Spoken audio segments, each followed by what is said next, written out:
Good afternoon, ladies. Here we are in another techniques class from Scrap and Sew. My name is Adeline, and we're going to be stitching on cross stitch material, and then we're going to stitch it onto your towel blank. So this is pretty neat. I want you to be able to see how evenly the cross stitch design will fill in on the Aida cloth. It's a 14 count Aida cloth, and even though I didn't measure it, it does fit pretty well when you see it stitched out. So here's my sample from my stitch out when I was doing my designs. And well, I don't know if you can see, I'll kind of put it closer. There. I don't know if you can see, but it looks really authentic. These cross stitches are from the machine side, the sewing machine side, and I had given you that design. And did all of you get that? Yes. Yes. I did. Okay, all right, good. All right, I want to make sure. I didn't hear back from anybody, but that doesn't mean anything. So what I want to do is I'm going to show you how to do that. We don't have time to do that. So let me put my phone in my desk. We don't have time to do it ourselves, but you can practice after if you want in bringing in the stitches from the sewing side. So what I'm going to start doing is I'm going to start with that and show you that on the screen, and hopefully everything will run smoothly today. So let's get started. So here, all right.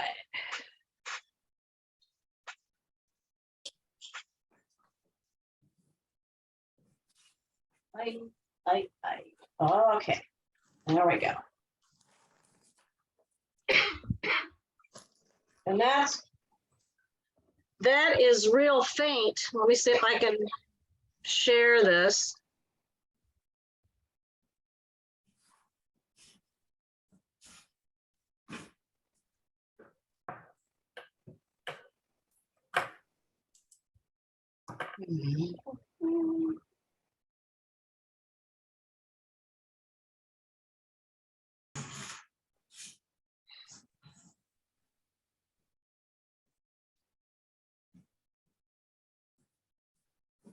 All right.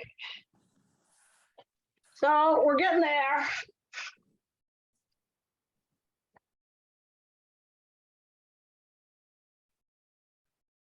Okay.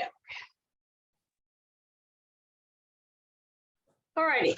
So as you can see here on the screen, you faintly can see the red cross stitches. And what I did is I changed the color of the cross stitches, and I tried to match the thread color in the machine. I'm not sure if it worked out or not, but you all understand what we're doing. That's not a hard task. So I'm just going to move this out of the way a little bit. And then what I'm going to do is I'm going to go into, my pointer finger is really, is messed up, but anyhow.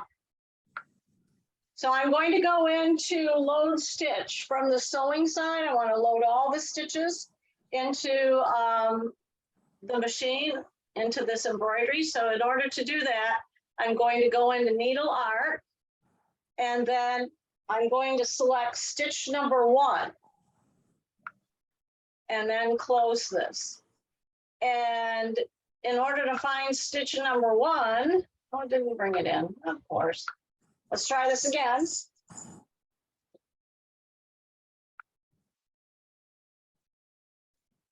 There it is. All right. See, you can see it, right?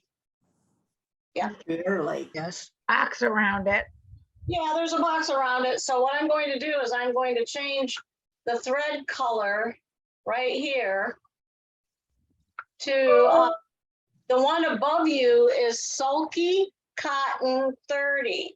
And it says 1317 is the number of it. So that's what Kathy ordered if you'd pick that up at the store. But what I'm going to do is I'm just going to change that first one. And let's see if I can find it, shall we? So what I'm going to do is I am going to go into Sulky. There it is, Cotton 30. And the number over here, if you know what the number is, you can easily just put that in. So then I'm going to put in 1317. And then I'm going to hit OK. So there it is. Now, okay, come on. What is that first layer, Adeline, that you had on there? The first layer is the one that you already did? Yeah, okay. That I gave you. Okay. Yeah. So I'm going to zoom in. And basically what you do is here's my little red X. And I'm going to line it up to a box. And what I did is I actually set it to 1/2 inch. So my grid is set at 1/2 inch. And that's done in the hoop options. And I have the number 12.5, and that's 1/2 inch. Okay. So now I am going to move that just up a little bit. There. And now I'm going to copy it.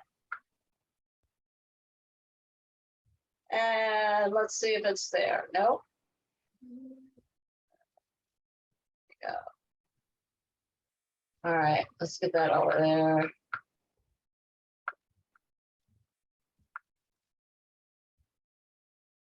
Okay, not sure why it's not copied. Oh yeah, it's copied. Look, there's 2 of them.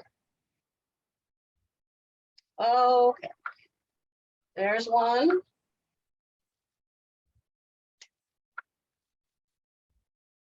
There. Okay.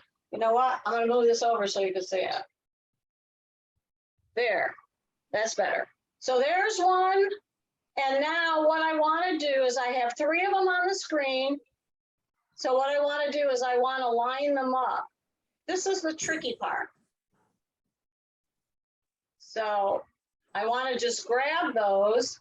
And the easiest way to grab them is to go to the layers and grab that one and bring it down right here.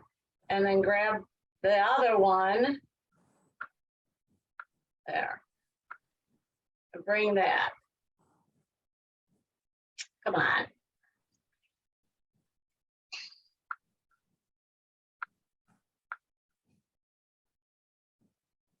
All right, I want the second one because you have to make sure that they're in order. So I'm going to move this one over here, move this one up here, and then move this one next to it. So are you putting them in the middle of the square that you have? Actually, I'm trying to line them up with the edge of the block. So what I would do is I would use my,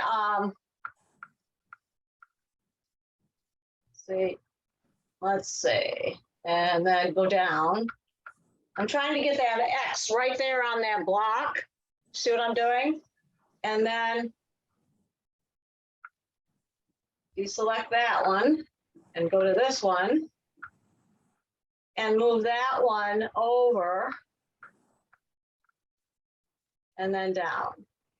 But you have to zoom in. See, that's going to cross over them. So what you have to do is you have to zoom in like that so that you can see it. And then move it up. Then check the numbers at the bottom.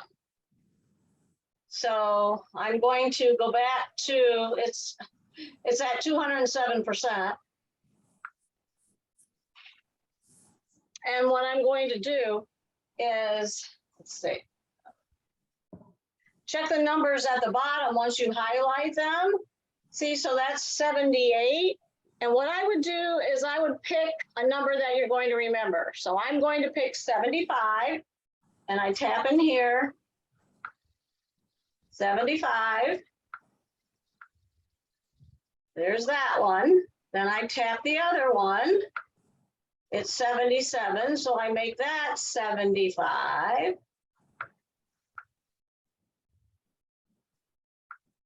So in other words, all of the cross stitches are laying right on the exact plane of all the previous ones, and that's what makes them straight. The only time you need to zoom in is when you want to, let's see if I can do that, still be on the screen.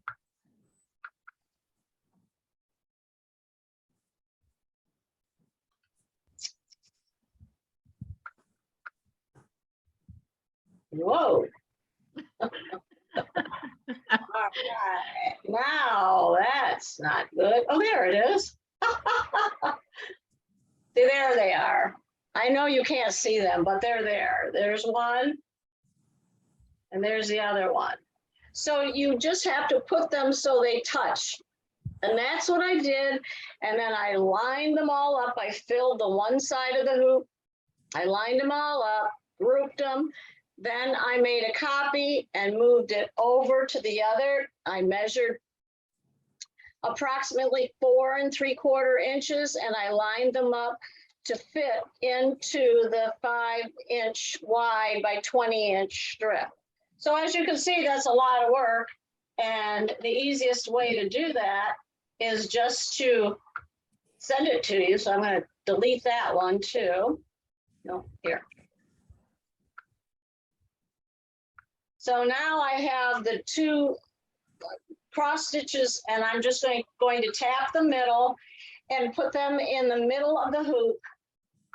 And then I'm going to go down here to A, which shows you the hoop, and close this. There you go. So that's your stitch out. Does everybody understand that the concept behind how I got to this part? Yes. That's basically what I wanted you to know, is to get how to get to this concept. Okay, good. So now what we're going to do, I'm going to stop the sharing so that we can talk about hooping. I see. And Bless yeah, you. so what you're going to do is you're going to hoop your tearaway stabilizer into your 360 by 260 hoop. Janet asked if you could use the 200. Yes, you can. Yes, because you just need the length here. You don't need the full entire width. What I did then is I marked the center vertically and horizontally. And how I did that is I put it on my table with the grid, on the cutting mat with the grid, and I aligned the straight line, part of the mat grid, and then the horizontal with these little marks that are right here on your hoop. And always remember to have your numbers at the bottom so you can get this in correctly. So that's your first step, is to hoop your tearaway. Then here is my cotton, Aida cloth, sorry. And what I did is I folded it in half, and this creases very nicely because it's pretty stiff. And then I folded it in half again. So basically I have a 2.5 by 10-inch piece. Half of 20 is 10, half of 5 is 2.5. So then what you're going to do is you are going to take this piece of Aida cloth and you are going to basically put it in your hoop so they align right here together. All right. Now what I'm going to do is I am going to switch to the machine again, and I'm going to put my hoop in and show you how to baste. Okay.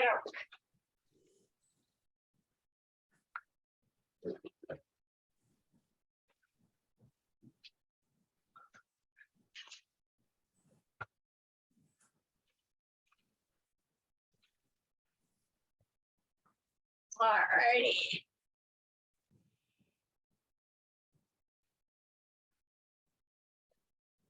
Okay, now we'll share again.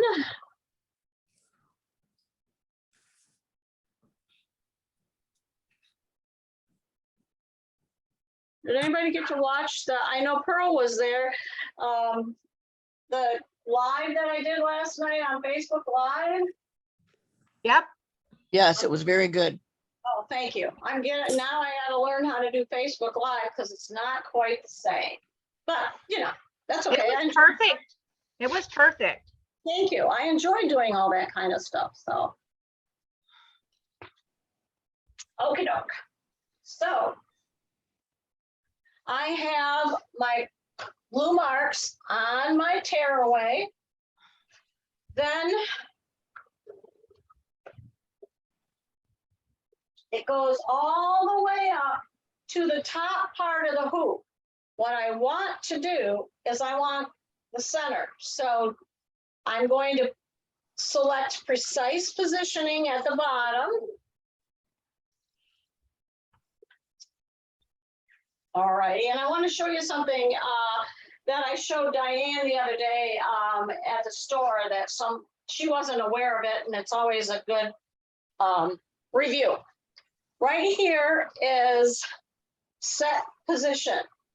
And as you can see, there's a white block next to the set position. If you tap that,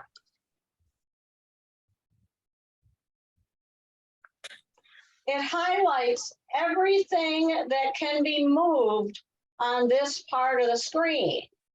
So I had already moved, see this one up here, that's already there. And I had already moved the dial with the set.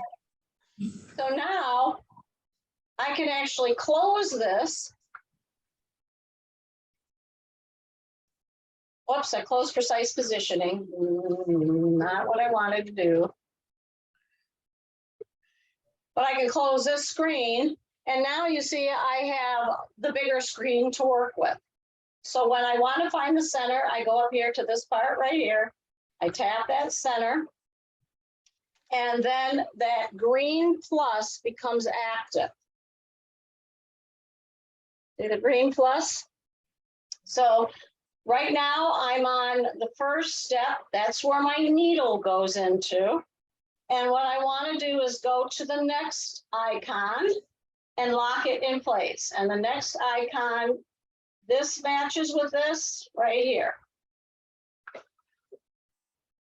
All righty. So let's go back over. No, you know what to do too is make sure that you hit OK so it rolls over into your stitch out. Okay, there. Now I can go over here. Whoopsie.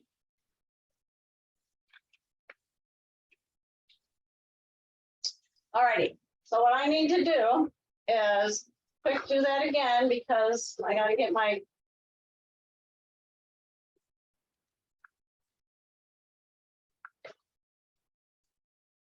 all right, because this is how I put my designs in place.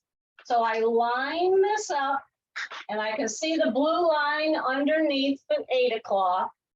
And then what I do is I find the center. There's the center. So I just move it over a tad. And that's the center. And I can just quick put a pin in place, just so it doesn't move. And if you have to, I'm having a little bit of trouble, so you'll understand. All right. A lot of trouble. There. Okay, so I just put it in place. And that now that doesn't look right, so I've got to move it down just a little bit. There, now that looks okay. Now, the problem is if I move it, I've got this in the hoop so tight that it will tell me it can't do that. So let's see what it says. That's exactly what it said. So I just have to go back to where it's 0, 0 again.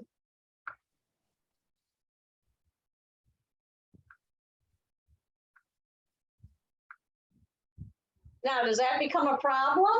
Let's see. No, okay, hang on. Gotta do it all over again.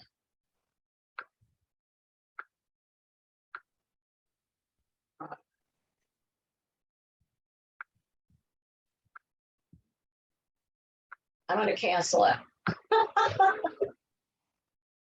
Okay. Now, so try and get it as close as you can, because what happens is there's no room to move it. I've got it in there so tightly. So then once you have it set up to where you like it, it's as close as it can be, then go ahead and baste it. Now, when you go to baste it, you will definitely see you're going to baste around the design. You will definitely notice if the design is off at any point. Okay, so When you say off, do you mean that the needle isn't going into the holes correctly, Adeline? it's not straight on the cross stitch, so Okay. it might be just a tad off a little bit, but I think we didn't have any problems last Friday. So if you can get it in as close as you can to the center of your hoop, and with the markings on the tearaway, you should be okay. So now it's time to baste that. I'm going to stop the share. And make sure you have enough area behind you so your hoop doesn't hit the wall, because it's going to go all the way to the top of that hoop. And then, let's see, this is the first time I've sewn, so I got to see if I can do this.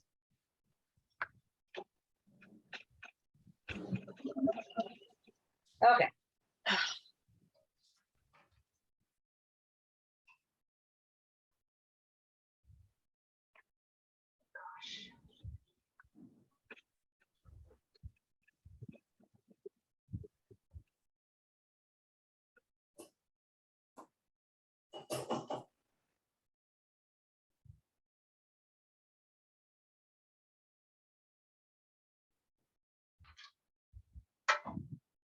Well, mine's pretty straight.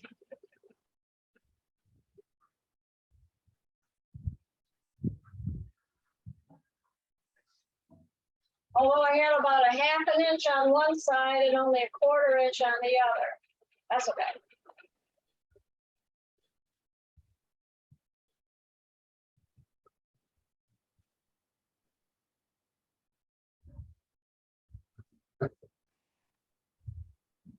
All right. So it looks like this.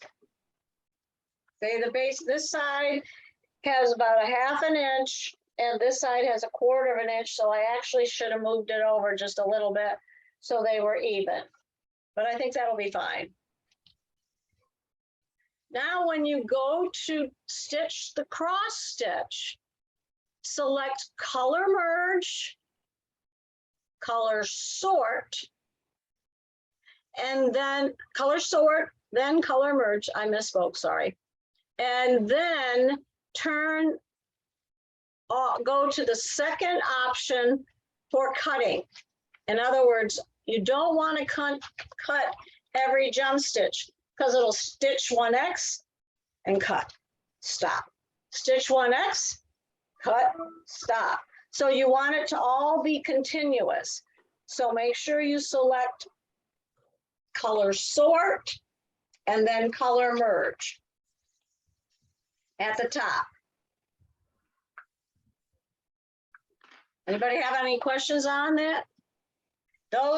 They are the two buttons. The one color sort is in the middle of all three of those buttons on the artist palette, and I'll show you in a minute. And then the next one over is color merge. Okay.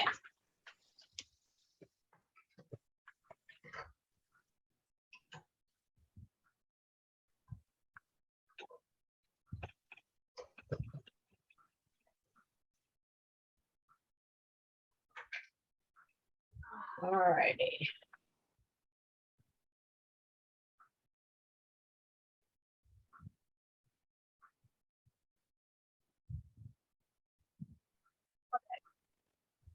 Looking good. So I'll show you what I'm talking about when you go to put it in your machine.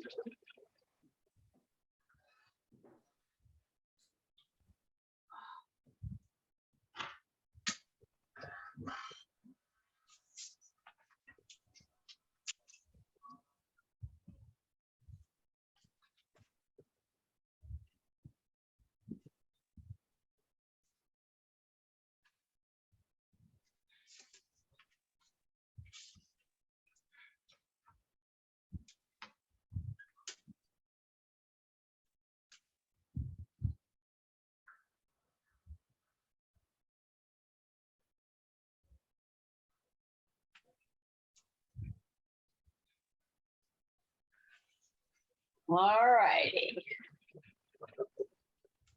So right up here, here's the artist palette. Then this first icon is base.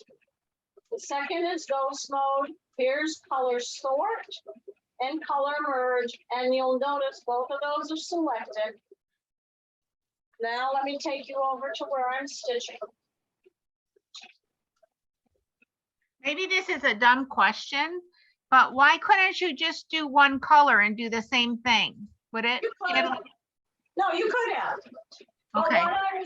what I was trying to show you, the concept I was trying to show and illustrate is that if you color sort them all, everyone will be, all the reds will be selected. If you put them all together and turn off that jump stitch cutting, then it will be continuous. So if you went to monochrome and turned it off, it should do the same thing. That's just another option. So it's not a dumb question. It's just I was trying to illustrate a concept. And I do this too when I'm doing lettering and they're all the same color. I'll select color sort and then color merge. I could do monochrome and that would be the same as well. But it doesn't cut the jump stitches on the top when you do that between the letters, right, Adeline? No, it leaves. Because I have a hard time sometimes clipping those when they're. Yeah, depends how big your fonts are and how much space is between your lettering. So Yeah. how much cut. All right.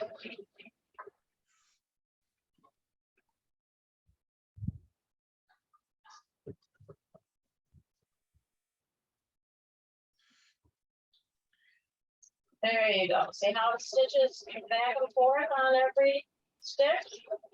So what it does is it really simulates the look of hand cross stitch.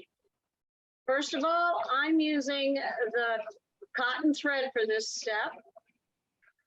And secondly, the actual stitch goes over itself So with a double stitch essentially, and then the matte thread, it looks really authentic. Now, the cool part is to see if it lines up with the holes in the Aida cloth. Sometimes it does, and sometimes it doesn't. But this cross stitch is digitized for a 14 count Aida cloth. And I didn't know that. Which design that you picked does that? Is it, that's what it, That stitch number 1 in the cross stitch category is designed to fit a 14 count Aida cloth. I didn't know that. Oops. Oop, I heard my hit the wall just a tad. Now I'm going to stop it just a minute and cut my jump thread.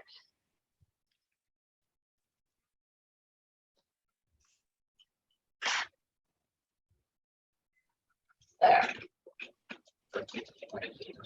Now, if I had taken that second length of cross stitches and mirrored them from top to bottom, it would have gone all the way to the bottom and then start stitching at the bottom again. But I didn't do that. Didn't think of it at the time.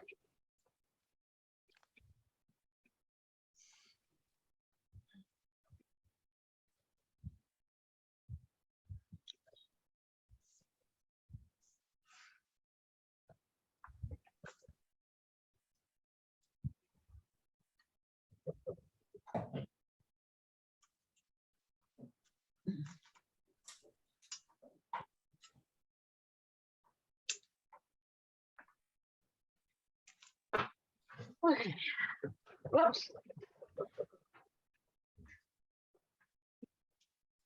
I'll be right back. Hopefully I won't have any problems.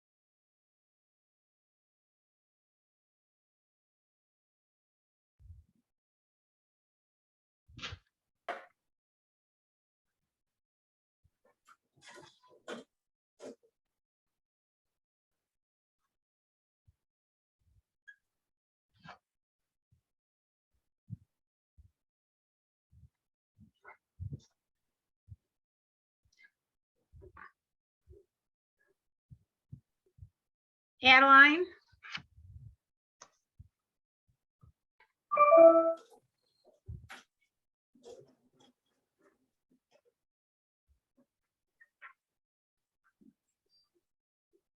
All right, I'm back.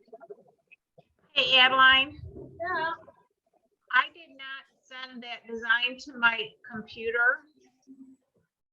I mean, my sewing machine. So how can I minimize you and then get my design onto my machine? Can I do that? If you go into Zoom, there should be that little, it's like an underline where you minimize your screen. You should be able to do that. If I do view, wait a minute, no, it's not letting me. The Zoom bar. That sounds like we're Zumbaing.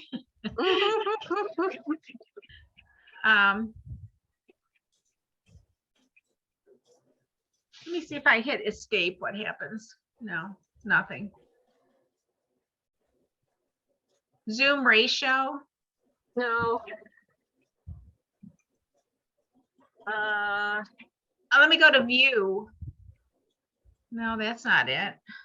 It would be the main screen. I'm not seeing it. Let's see. Participants. Mute.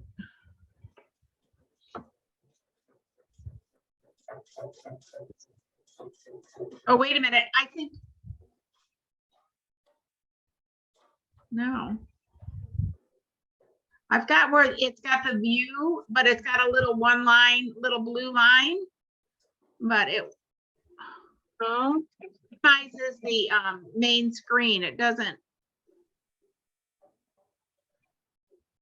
all right, let me stop sharing this and I'll go back to my other screen. You know what? I'm just gonna leave and then I'll come back in. Can I do that? Yeah, I'm gonna have to go in a few minutes anyways. To get my little buddies. okay. Oh, Now, wait a minute. Somehow I got it. No. I stopped sharing. So Oh, okay. in the upper bar, it says Zoom meeting on the left. Okay. There's a little under, it says minimize. Okay. Let's see. Why is it not? There it goes. Okay. Okay. Yep, I'm good. Thank you. All right. Okay. I didn't even think about that. I gotta go get, I'm gonna get a little bit of lunch. I'll be right back.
Is anybody else done? Adeline, Mhm. I'm way behind, so you're gonna have to bear with me for a minute, please. That's okay. I'm not going anywhere. I have my design up. I have my hoop on. I need to go back to find positioning to get it to line up correctly on the screen. Did you go to, did you hit the go button? No, I haven't got that far yet, I don't think, because I haven't lined it up right with the cross. Okay. You I'm in have, embroidery edit. I've got the design up. I've got to edit design, and that's as far as I gone because I didn't see where the positioning button was. all right. Are you, look at the top of the screen. Does it say embroidery stitch out? No, it says embroidery edit. So hit the go button Gotcha. because that precise positioning doesn't come up until you're in the embroidery stitch out. And I know what I gotta do, sort and merge. Mm-hmm. Yeah. And what else? Something about cutting. Do you have, go into the settings? That's a different page than where I am on No, stitch in out. the upper, no, in the upper right-hand corner is a gear, a wheel. No, I got a question mark. That's all I got. No, you're there already. That's why. Okay. I have to go line my fabric back up. Say that again? Off. My fabric was off. I've got to go Oh. line it back up. Okay. Pearl, go to the top of the screen, should say embroidery. It says sewing first and then embroidery. No, it says welcome to embroidery stitch out.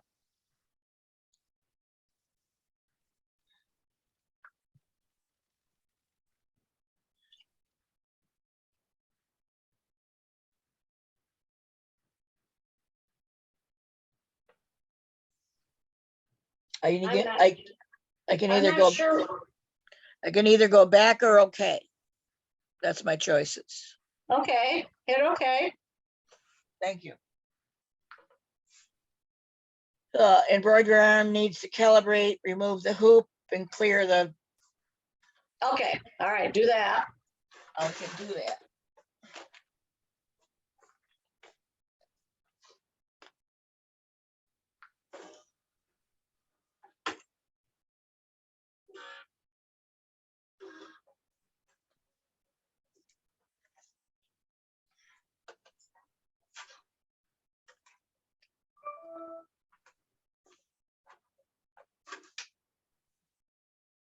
Okay, it tells me I've got the correct hoop on. I agree with it. Okay, I said. Okay, There, now I see yeah, yeah, positioning. precise. Okay,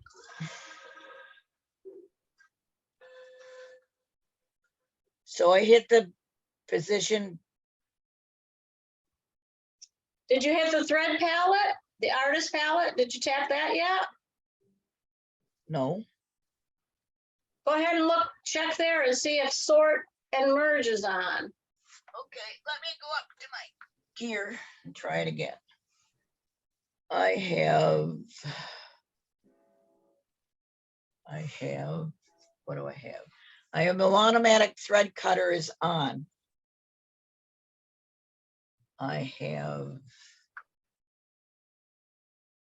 nothing about the sort or merge now at all. What? Okay, let me go to machines. I'm sorry. Okay, They don't like me either. Because that gives me the hours and the language and all that. no, go to embroidery, put embroidery right next to it. Yes, I did. Okay. And there it should say, you should check automatic thread color, the second one, Automatic. but right underneath the twin needle options. Okay, yes, I see it. Go ahead and tap that. What do I do it? Off it, taking it off? In the orange side, Yep, take off the first one and check the second one. it doesn't like me. What's it say? I touch it and it does nothing. So automatic thread cutter and automatic jump stitch trimmer are the ones that, Hit the second one. okay, and which one? Both of them? No, just the one in the orange. Gotcha. I got that. Okay, All right, now hit okay. I can do that. Thank you. It brings me back to the positioning screen again. All right, so now you can find the center. Go ahead and hit precise positioning, right? Yes. Right now it's at the very top of where the design is. So go ahead and pick the center, the square with the plus in the middle on the right. The square with a plus in the middle. Gotcha. Yes, I got that. Now tap the second box. There's a box underneath the dial. Yes, You know, where it's north and south and east and west. yes, You should have one that's highlighted on the left.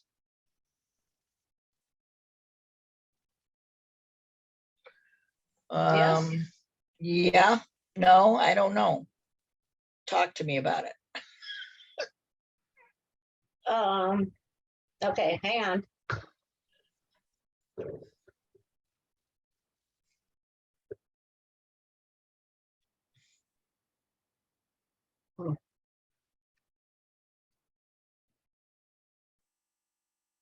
My X is in the center of the hoop, but my hoop Hang on. hasn't moved.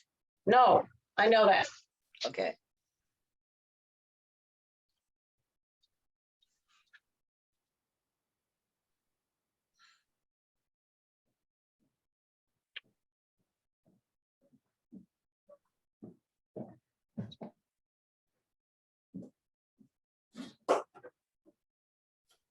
All right, I'll see if I can get my screen to share. Okay. I'm back. Okay, I am in stitch out, so I'm gonna go to precise positioning, huh? what did you do? Okay, I'm getting ready to start. How do I get it started? Okay, look at the screen right now. Yes, At the bottom is precise positioning. The Yes. second from, all right, tap that. okay, Okay. All right, then look at your computer where I'm sharing the screen. Okay.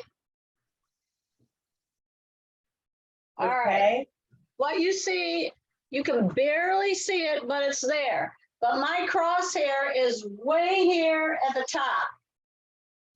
It's right there. yes, I don't want that. I want to be right here in the middle. So what I'm going to do is I am going to go to this screen and tap the square with a plus in the middle. okay, wait. And now, I know you can't see it, but it's right here. Yes, it is. Okay. Now, look at the top here. You'll see that that is the 0, 0. That means your green plus, which is the needle, is now sitting in the middle of your design. If you look down here, there's where the needle sits. Now we want the machine to go to that needle point. All right, so we tap the second one. Gotcha. Thank you. And that should move your hoop and the needle to the center of your design. So if you look right here, see it's right there in the center. That's the center of my design. If not,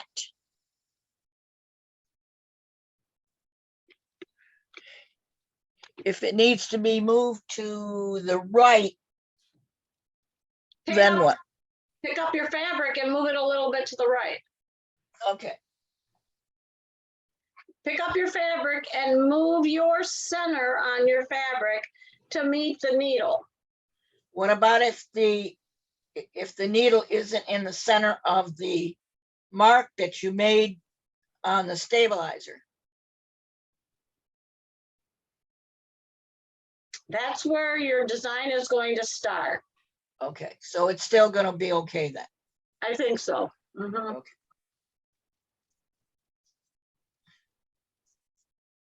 Okay. Okay, Now you're going to baste it. You're going to check okay at the bottom of, you're going to check this okay right here. okay, And now it jumps back to the top of your screen. okay. You're going to select based. You're going to open up this artist palette and you're going to select based. And this pops up and it says based around design and based around who? You want to base around the design. Let me turn off my other light. Based around design or based around hoop? No, based around the design. Gotcha. Okay, this is telling me one or more designs are placed outside the hoop area. Yeah, you gotta be inside the hoop. Don't move your hoop around. I'm not moving the hoop.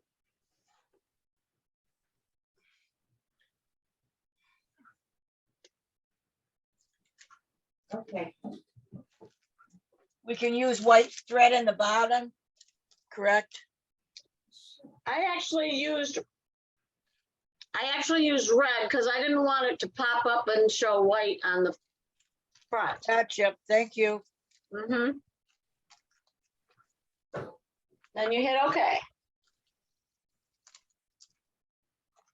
Okay, I gotta change bobbin, so Okay, give me a minute or two now. all right. Thank you. Uh-huh. okay, my design that I've got here is, it's outside the hoop. I got the 360, the 260 on here. But it's going outside the hoop. I don't know why. I don't either. Because it's not showing red. No, it's just, you're still in precise positioning. Hit cancel. I did. And now you should be back on the screen where you can stitch out.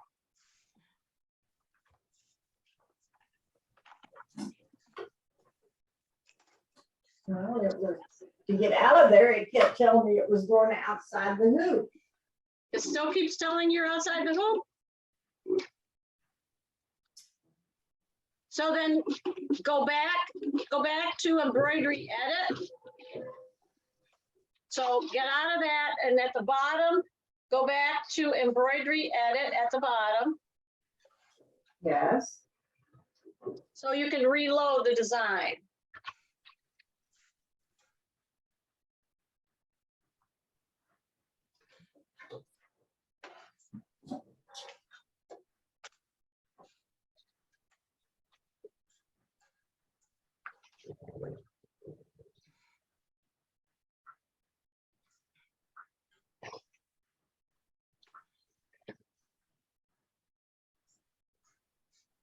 And when it tells you to remove the hoop, then remove it so you can recalibrate the machine.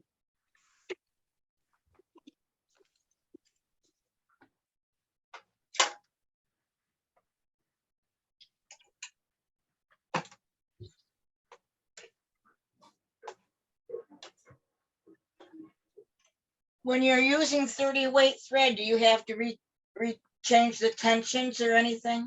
No, I was pretty lucky. It was fine. Okay. Thank you. Sure.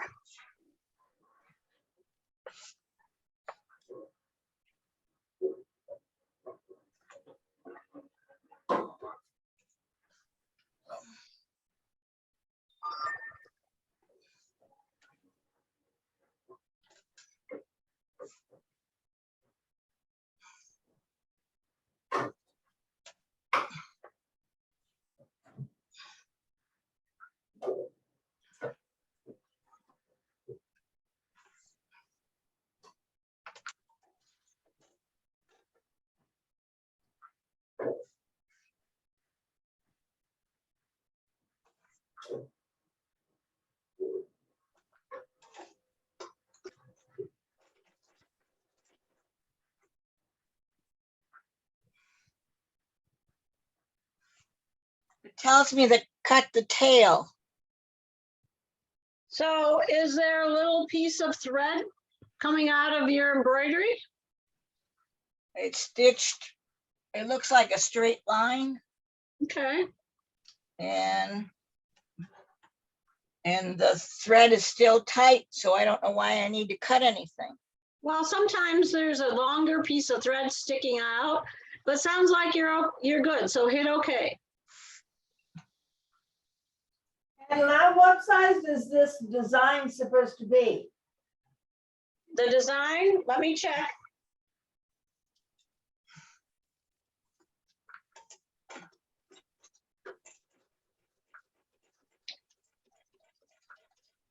It's 105 by 360. Mine says 4.134 by 14.170, so it's 73. Okay. Do I have, Well, I just gave it to you in millimeters. You'd have to change to Okay. millimeters. okay, I'll go to millimeters so I can see what it actually says. Okay, It says 105 by 360. all right, it fits. And now, But when I put it on, it goes up past. check where your, it's supposed- go back and check and make sure you have the 360 by 260 hoop. That's what the sign says, that's what the stuff says on it. All right, now go to the icon that has the vertical line and the horizontal line, like the cross. Yes. Okay, now tap the center of the dial where that icon is. Okay, it's 0, 0. And now it's in 0, 0. Yes. All right, now hit go. See if it lets you go. Okay. Well, it'll let me go, it just won't let me do precise positioning. No, no, just go with it. Okay.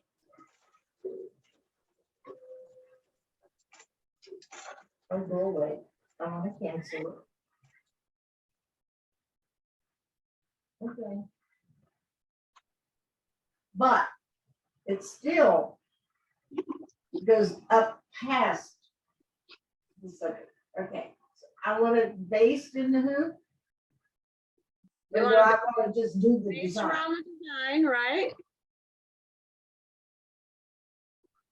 I'd like to base so I can see if I've got the fabric in there correctly.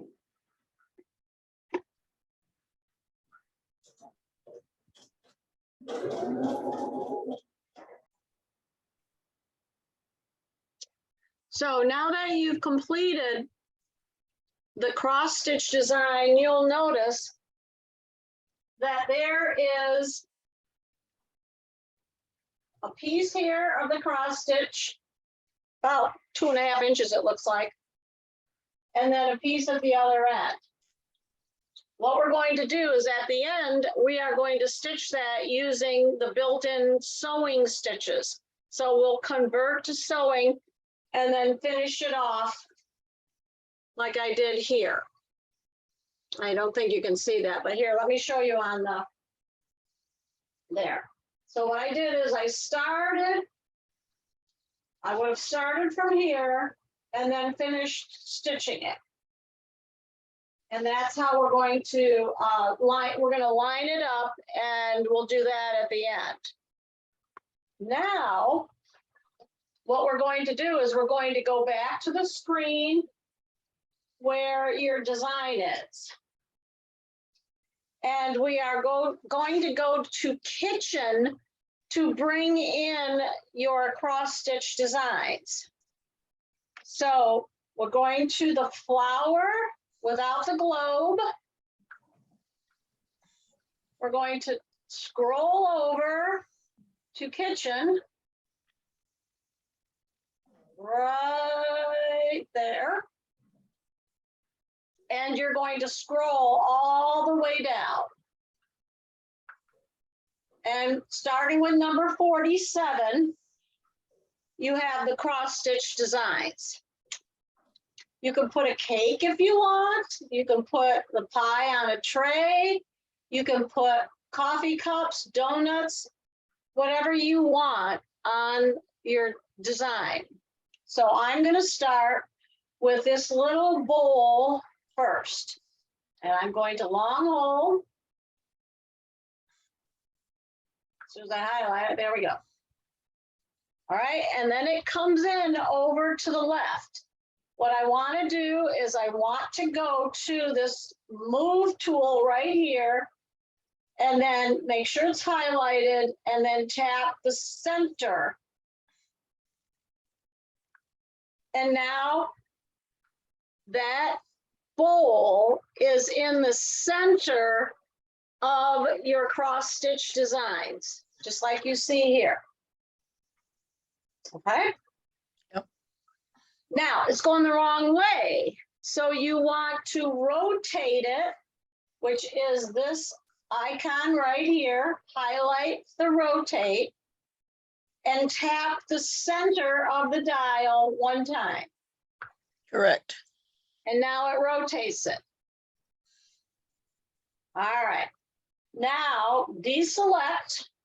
You could put a trio of all of these if you wanted to. That might look cute. Or you can go into your designs again and pull in another design. Maybe I'll pull in a coffee cup. And now I want the coffee cup right up here. All righty. But what I want to do first is I want to rotate it. So I highlight rotate and I rotate it. Now that one is going from the handles on the right. I'm going to check and see if the other one, the handle is on the, nope, they're both on the right. So what I'm going to do is I'm going to rotate that, or not rotate, I'm going to mirror it right down here from top to bottom. Okay, so now my cup is on, the cup handle's on the right. That makes me happy. I like everything the way it's supposed to be. So I'm going to try to line up and leave a space or a half an inch between the bowl and the cup. So I'm going to tap the design again.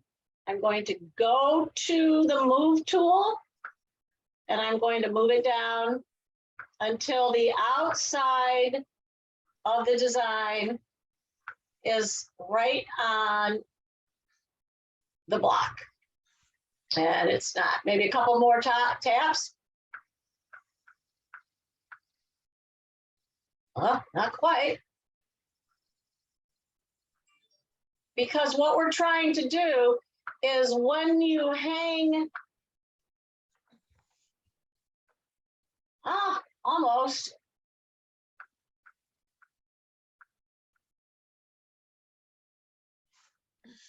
There, right there. Do you see how the edge of that cup is right there on the block, the half-inch block? So they're exactly a half an inch apart. All right, now I'm going to bring in the other cup. I'm going to go over here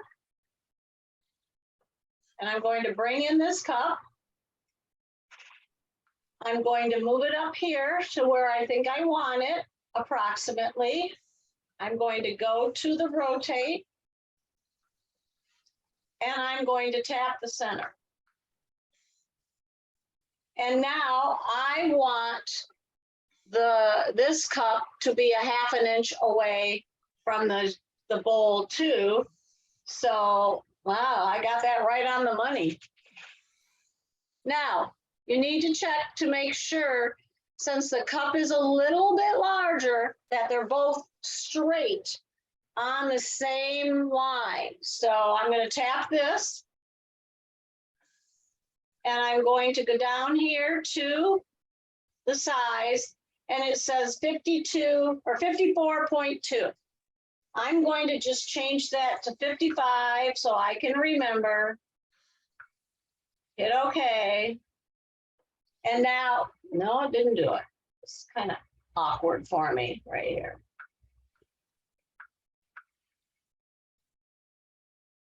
Come on. There. Now it's 55.2. Now I'm going to go to this one And I'm going to tap that and put 55. And that was 55 even. 0.2 millimeters is fine with me. So basically, all of those are now in the center, and when you fold a towel, you fold it in thirds, and so they should be basically, you know, going right through that section of your towel. Make sense? Yes. Okay, so what we want to do is we want to group them. So we go into the layers and we want to make sure that the red cup stitches first. So we long hold here and we bring it up. The bowl then is next, and then the blue cup is last. We want Doesn't to, like me. I'm sorry? It doesn't like me. Oh, then select multiple and tap the red cup, the blue bowl, and the blue cup.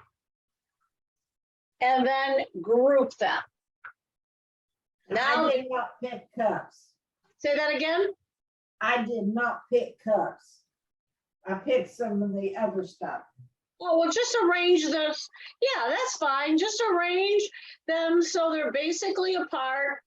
The one design is smack dab in the center, and then the other designs that you've selected are at least on one, Yeah. the first, One grid away.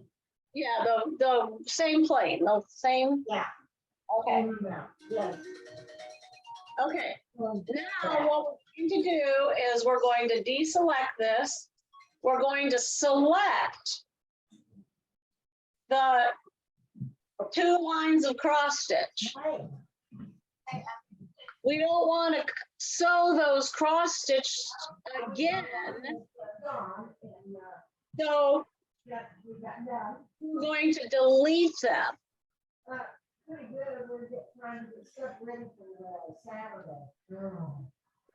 Before you delete them, you may want to save your designs. So if that's the case, you're going to go down here to the heart. And I have a cross stitch category right there.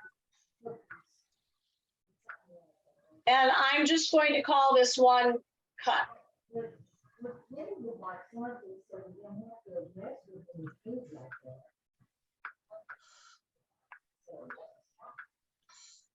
Cup design. And now I've saved it. Adeline, Yeah. I need to go back a minute. I've got the cups in the bowl highlighted, but I can only highlight one at a time. I can't get them all highlighted as a group. Select multiple. Tap select multiple. Okay. Now tap which Yes, ones, the ones you want. okay, then what? Then they should all be selected. Yes, Go to group. Go to group at the top. gotcha. Mine says ungroup is highlighted because I've already grouped them. I understand that. All right, now take this one. Do not delete your cups. Do not delete your cups. Delete the cross stitch. Just like that. It needs to be highlighted, correct? Yes, the cross stitch only. Do Right. not delete the cups. And where do I delete it? They're under options. Gotcha. Thank you. Whoops. All Gotcha. right, now close your layers. Got it. Now what we're going to do is we're going to stitch out this design. So at the bottom, you're going to go to go. Okay, put your hoop in place.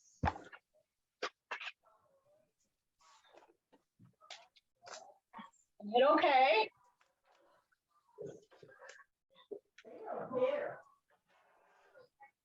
Okay, now, mine went to the first part of the cup. And I want to show you something. If you go into projection and turn on your projector, you should be able to see your cup design. I don't see mine. Okay, it's supposed to be on, but it's not showing. I don't know what the deal is. I'll turn it off. Okay, oh, I know what the deal is when it jumps to the first stitch, it turns it off. That's what the deal is. Sorry about that. If you go into the artist palette, this one right here, that one right there, you'll see that the white is the first one to stitch, then the blue, and then the red, and then it goes to white, but it's the white in the second one. What you want to do is take off merge. Take off merge, go back to 1.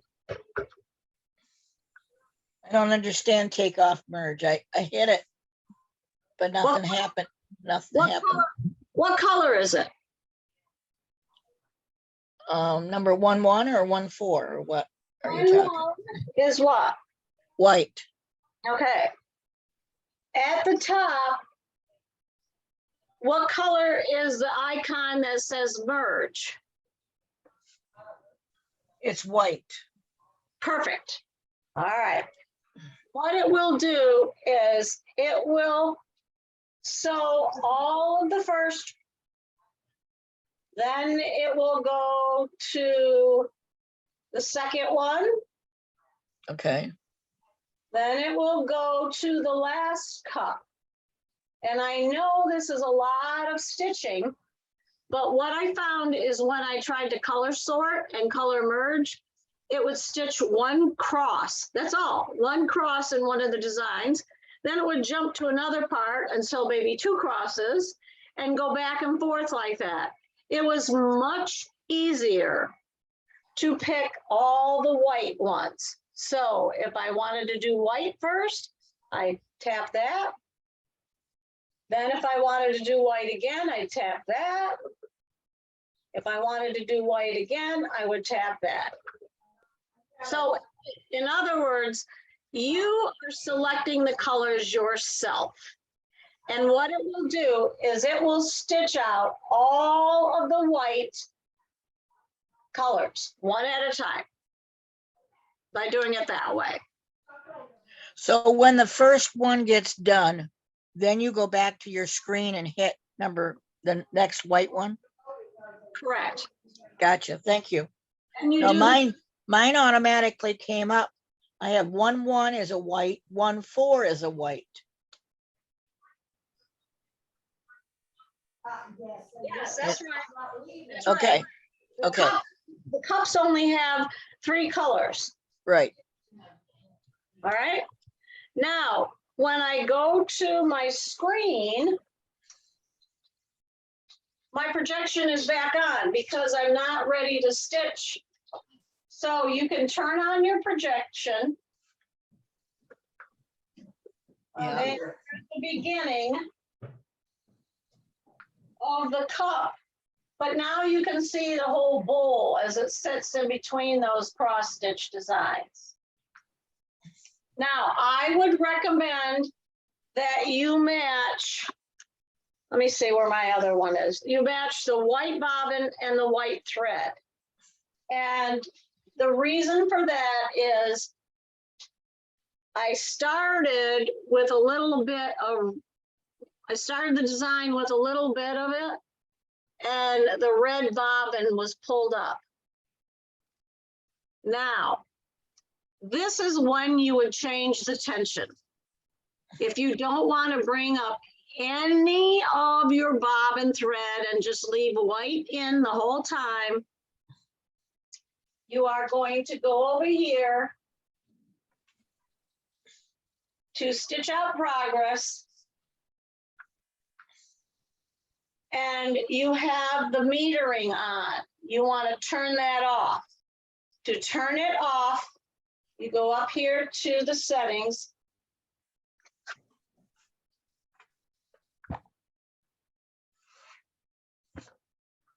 And you turn off active stitch technology. In other words, deselect it. Make sure you're in the embroidery screen and deselect it so you're on active stitch technology, and change it by deselecting the active stitch. Make sense? Yes. Okay, now hit OK. Now it goes back to your screen and you'll see that the needle tension is now active and it is at 2.8. So Correct. what I did is I turned it down to 2.4. And then it did not pull up any of the white bobbin thread. So do Okay. you use regular 60 weight thread, or do you use the 30 weight thread in the bobbin? No, you can use regular bobbin thread. Okay. Yeah. Thank you. Now I used cotton bobbin thread in the top part. I purchased on Amazon, because we don't have all of the colors. I purchased a box of 30 weight, and there's the name of it. I purchased a box of 30 weight cotton thread.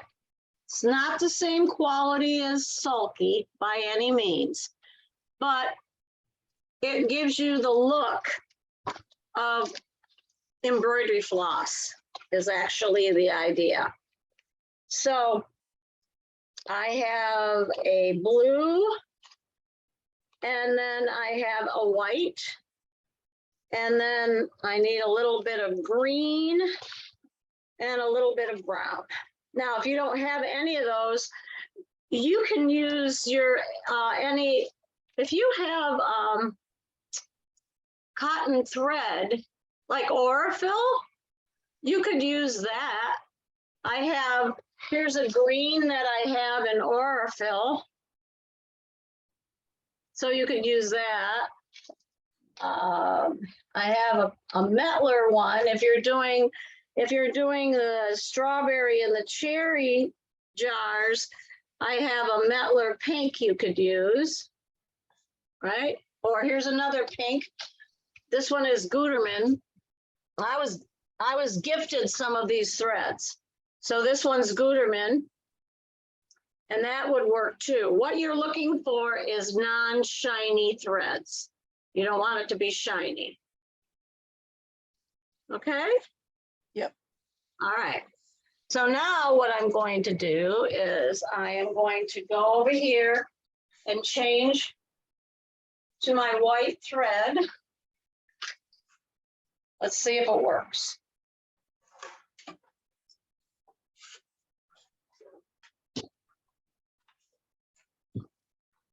All right.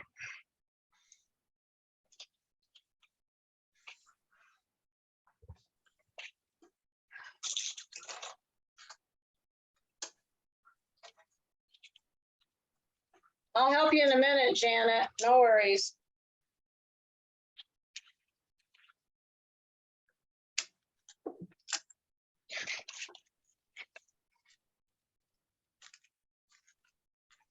Okay, where's the end? There's the end.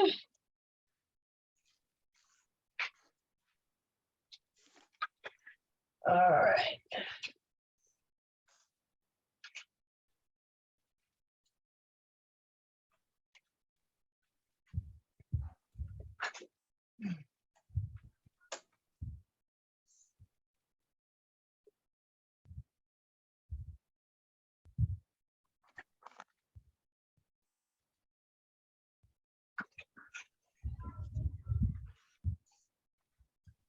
Okay, so now when I hit the go button, the projector goes off.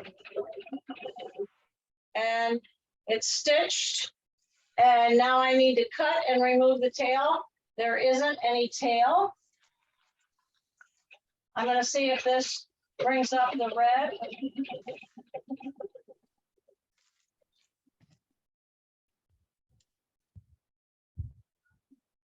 No, it looks pretty good. But I think I might change and put white in the bobbin. It really doesn't matter because you're gonna put this against your towel. You're not going to splice the towel. You're just going to put it down and sew it. Looking good. Now that my bobbin is running low, so it's probably a good time to change it anyhow.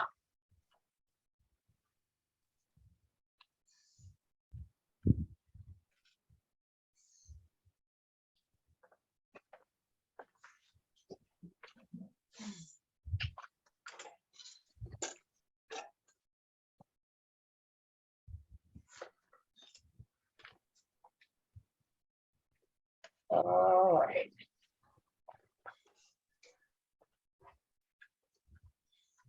Let's see what I have for white thread.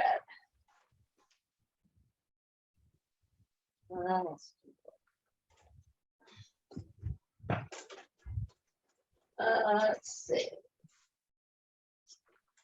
Oh, naturally, I don't have any white thread.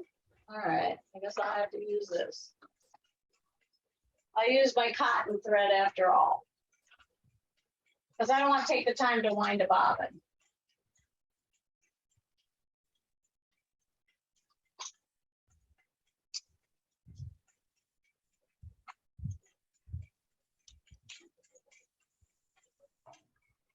Okay, now I'm back in business.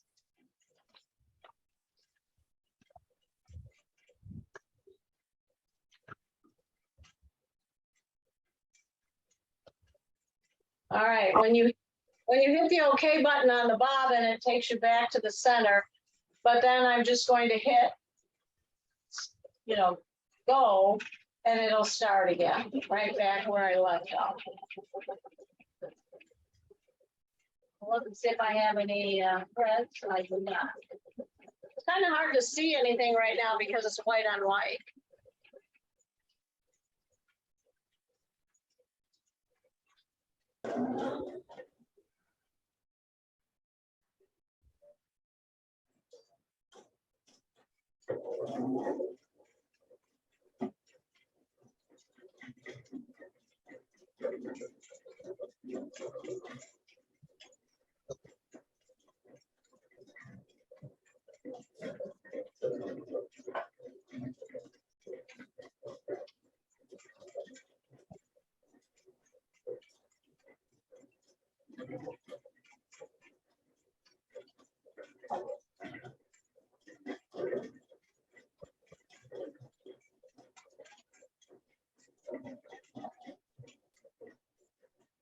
Now this takes a while to stitch out.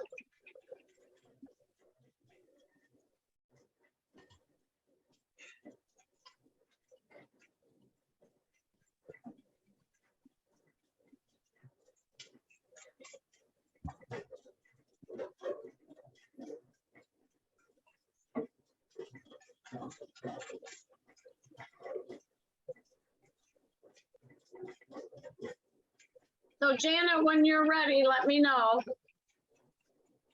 I got my border lined up. The only thing I figured out, the only thing I had to go side to side. I couldn't go up and down, and I could keep it in there. So it's just stitching out. Have you it's stitching out now? The X's are sticking the border. Okay, all right. So then when you're ready, I'll show you how to put the 3 different designs in the middle. Okay. Okay. I was playing around with it before, so I may have it done, but I'll see what you tell me what to do, and I'll see if that's what I did. Okay, all right. Are there a lot of these cross-stitch designs in the My Sonnet library? Yes. There are these kitchen designs though. Maybe they'll be there in the future someday, but right now, none of these kitchen designs are in the library. They're only on the machine. Okay. So I'll show you. When I was hunting around for my Aida cloth, which all I found was linen, but I think I could use the 28 count linen. Yeah, you could, sure. But I gave up. I said for $5 at Walmart, I'm not going to torture myself, but I found a lot of like coasters and things that I had bought that I thought I could stitch up with some of this now. You know, they're like the clear glass ones that I was going to just Yeah. use and pick a design to put in there. Yeah, that would be cute. You could do Yeah. the jam. There's 2 jam jars. There's 2 coffee cups. You could put the donut. You could put the piece of cake. Yeah, I just thought I found them when I was, and some of them are even like trivets. They're hot head, so they would be Oh. cute. You had already bought all those? Oh yeah, you know.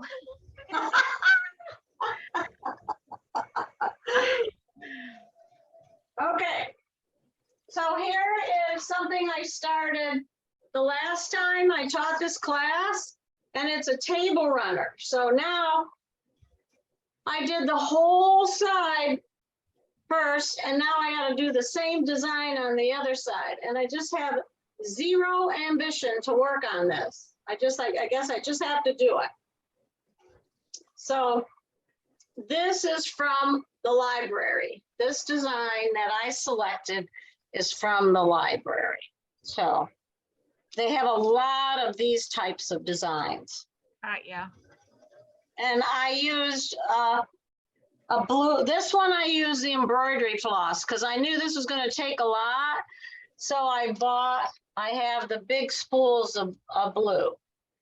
So, okay. So my next color up is red. Oh no, blue. I'm sorry. Next color is blue. All right. And you'll notice that the design came up again too.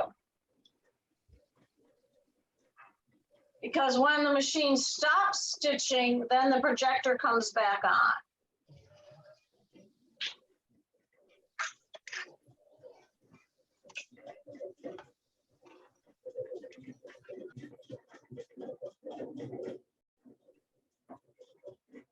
And I'm ready to go. Now, I could have done the next white. Remember, I could have just jumped to the next white, but I'm going to do them in order just to see how they look. I probably missed it, but what do you do with the bobbin thread when you're doing the cross stitch? Well, we have to change the tension. We have to turn off the active stitch technology and change the tension so it doesn't bring up the bobbin thread. So I'll show you how to do that. Okay? But for the red one, I just used red and red. Is that what you did? Okay. Yes. Yes.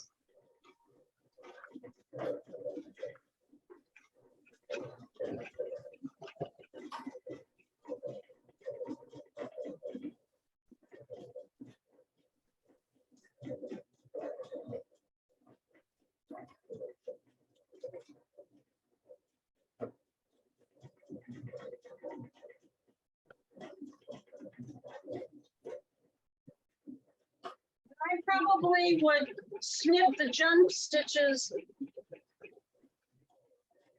as I go along, but stop your machine. This is a safe way to do it. And snip the jump stitches. I mentioned last night that the doctor who was treating me at that walk-in clinic across the street said that he had last week 2 women that came in that were embroidering and got the needle in their finger. One of them the needle broke off in her finger and she tried to use a magnet to take it out. She couldn't get it out, so he had to send her on to the emergency room of the hospital. The other lady, the bobbin thread, or the needle thread, it was a needle thread, finished and stitched a knot into her finger. And they're capable, you know, they're completely capable of doing stitches, but they can't do any minor surgery apparently to dig out a needle. So, lesson to be learned: stop the machine. It's only going to take a second. Snip your thread and start it back up again, so you don't have to go to the emergency room to have a needle taken out of your finger. You can't possibly be in that much of a hurry. Otherwise, you know, it's just not, doesn't make sense.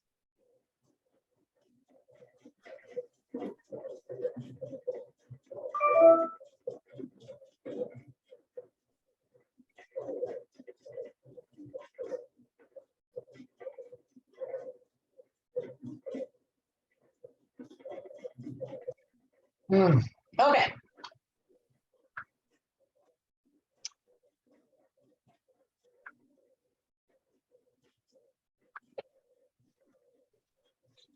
All right. Don't forget, you can bring out the machine so you, in the hoop position screen, so you can trim your jump threads. All right, now I'm going to do the red, and that cup is done.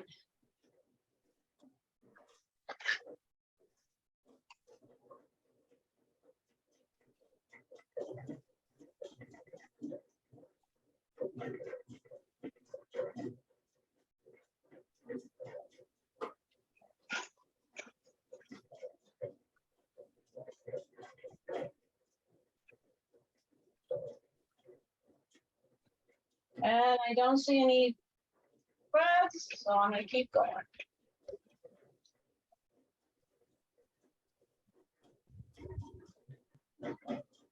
Whenever you're ready, I got mine. You got it? I got it stitched out. Yep, stitched out perfect. So go back into embroidery edit. Okay.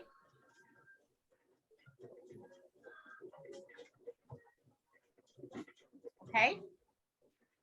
Delete this.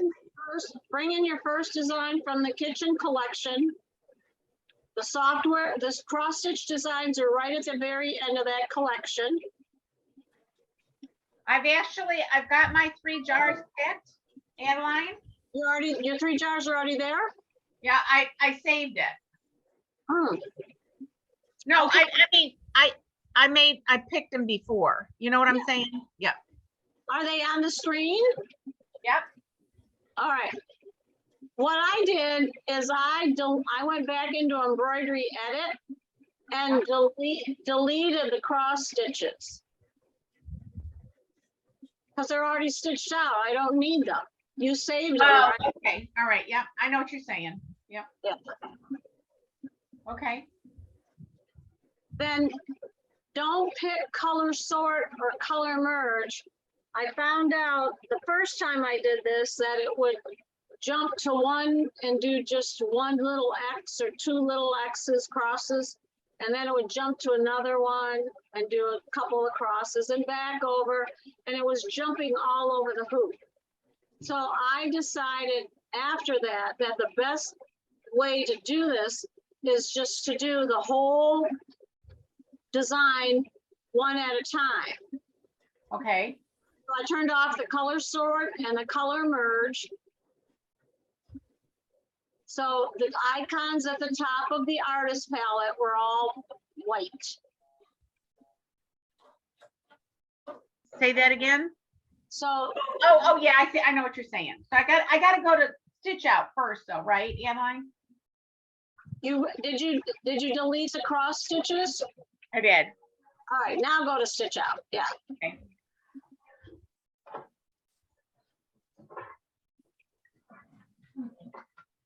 Okay. Now the palette. And nothing is selected. They're all white. Okay, so now when you go to stitch out,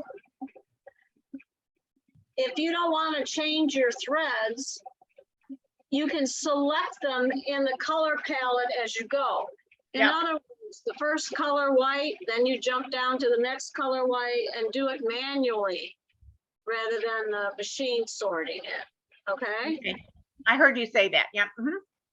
I'm just doing them one design at a time because the cups only have 3 colors in them, red, white, and blue. And then the little bowl has just a little bit of green and like, I don't know, maybe 4 stitches of brown. So that's why I'm doing them one at a time. Gotcha. Okay? Yep. I think I'm going to, well, I guess it's okay. I may have to play with it a little bit. I'm gonna put my projector on because when I deleted the stitches, I wasn't thinking, I needed those to like move them before I took, to make sure they were lined up from bottom row to top row the way I wanted them. The way, okay. Yeah, there's no undoing delete. No. And I don't have it saved in my favorites, so I can't just easily, but I'll figure that. But now what were you saying? Should I make bobbins to match these colors? I mean, I can do that. No. No, what you can do is, I'll show you again how to change from active stitch technology to tension. Okay, I know how to do that. Oh, do you? Okay. So do that first. Okay. Then I set my needle tension, I lowered it to 2.4. So it wasn't bringing up the thread from the bobbin. 2.4. Yeah, that's what I set mine at. Okay. And it stitched out just fine. I didn't have any problem. So you just put the bobbin thread in the bottom then? Yeah, I put white actually. White cotton or? Yes, white cotton. Well, you can use bobbin thread too if you have it. I have both. So bobbin thread is what you're using? Okay. Okay. Yeah.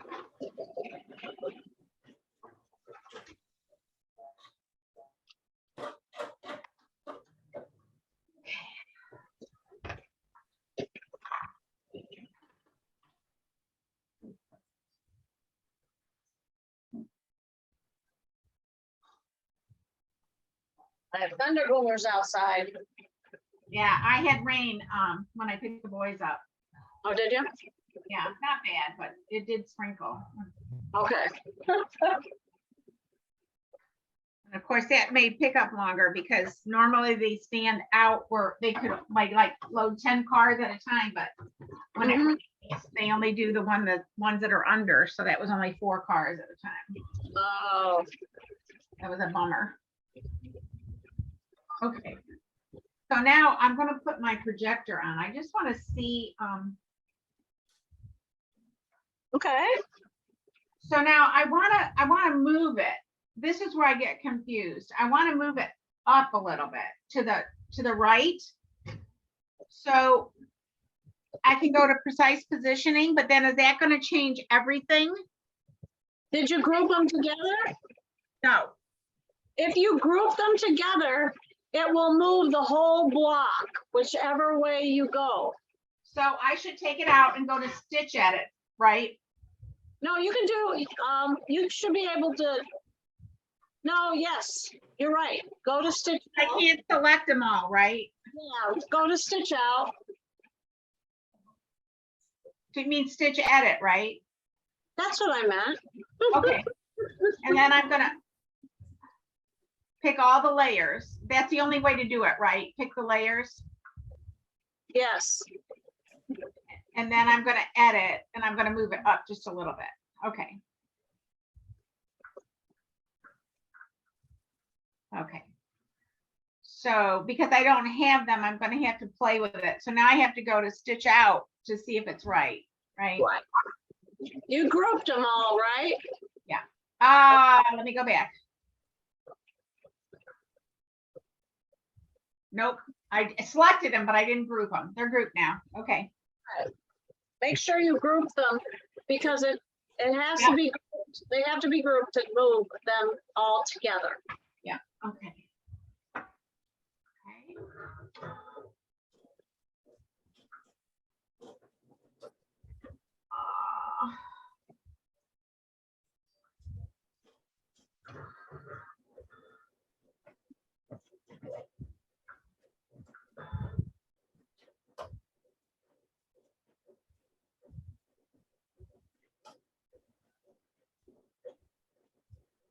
Trying to find the weather to see where these.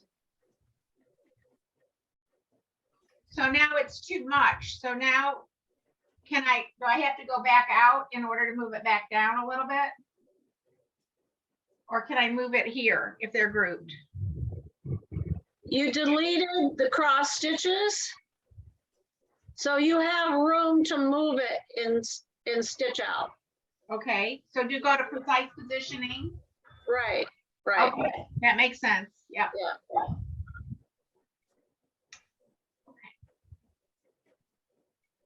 So.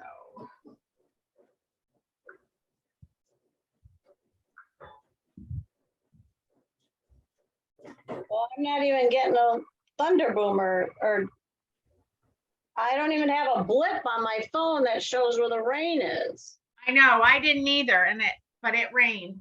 Oh my, well, it's thundering out there. I can hear it. But hopefully that means it's not gonna be thunder boomers. Yeah. It won't be too ugly.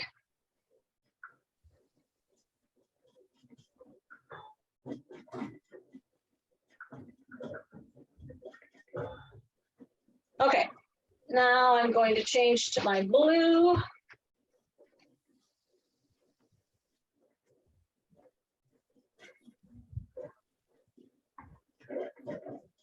See all the white there in the design. What is the light blue, Adeline? The light blue goes around, whoops, the jar. I know how to do it. I'm sorry, I should, around the strawberries, right? Those are cherries, and then the strawberry one goes around the outside of the jar. See? Gotcha. Okay. So there's really 3 blues, is that right? I use just light blue, baby blue, and a dark blue. Okay. That's all, and then a pink.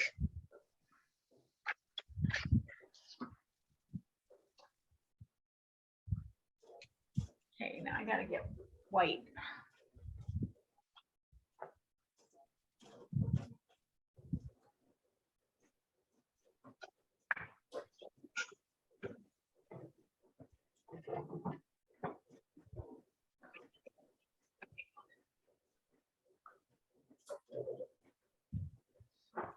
So I'm going to just finish stitching out this, and then I'll share my screen again after that.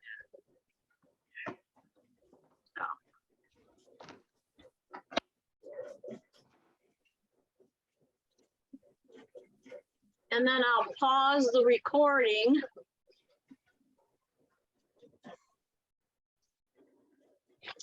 Okay, so I finished the design, so I'm going to take it out of the hoop. And now I have a design down the middle and this extra stabilizer on the back. Just cut, let me find my scissors. Ay, ay, ay.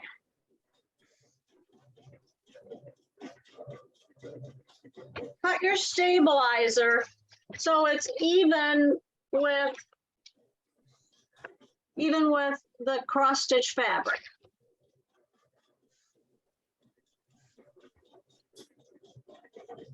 So you should have 2 long skinny pieces. So here's one. And you know me, I save those. They'll fit in the 120 by 120 hoop for sure.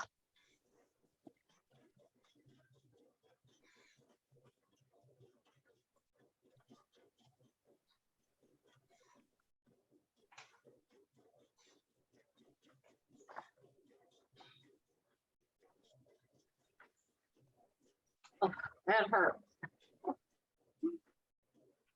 I have to be careful. Yesterday, my hand was so swollen because I was using it apparently too much. So I have to be careful. I'll do as much as I can, but I'm not going to overdo it. Then you're going to take out the basting thread from your stitch out. You're going to take the basting thread out, and I usually do that on the back because it's easier to pull out the threads.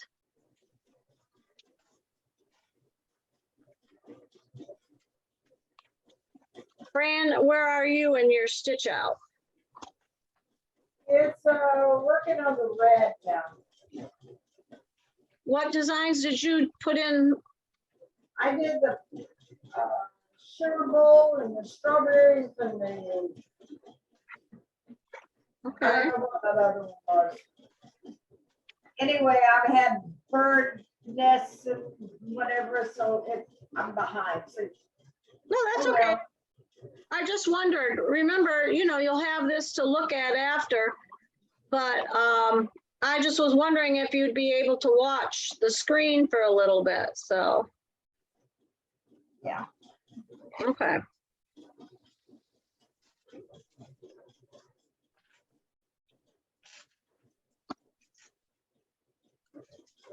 I don't know, what are you up to, Prudence?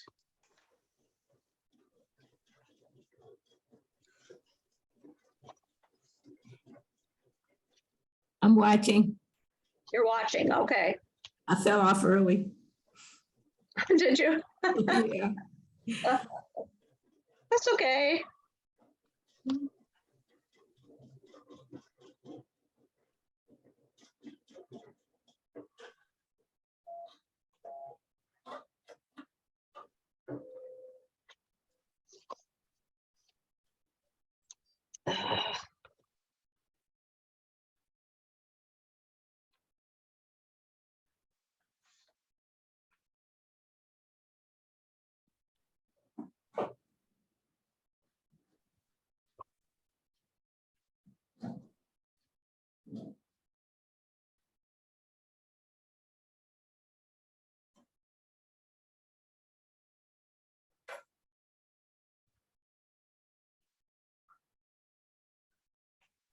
Okay.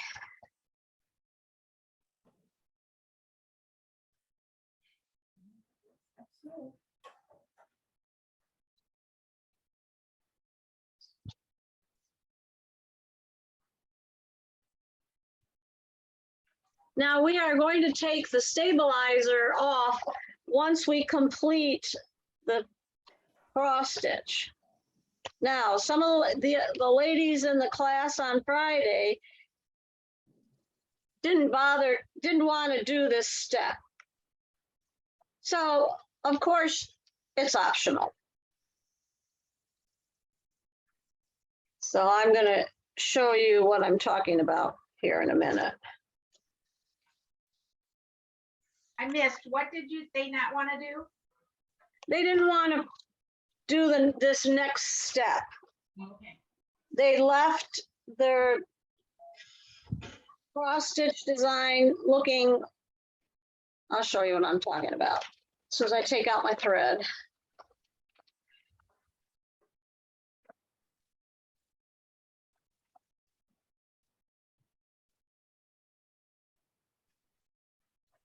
So it looks like this with the two ends, the cross stitch is not finished.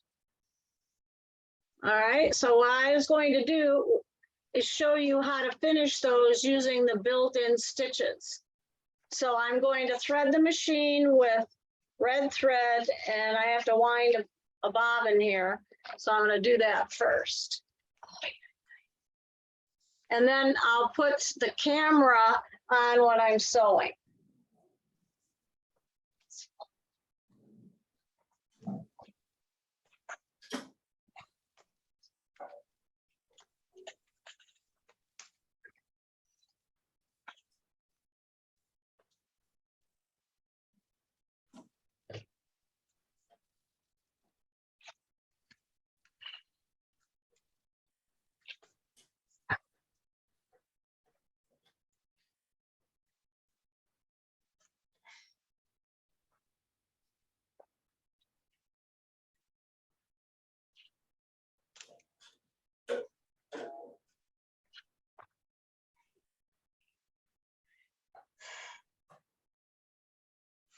Oh boy, oh boy, oh boy.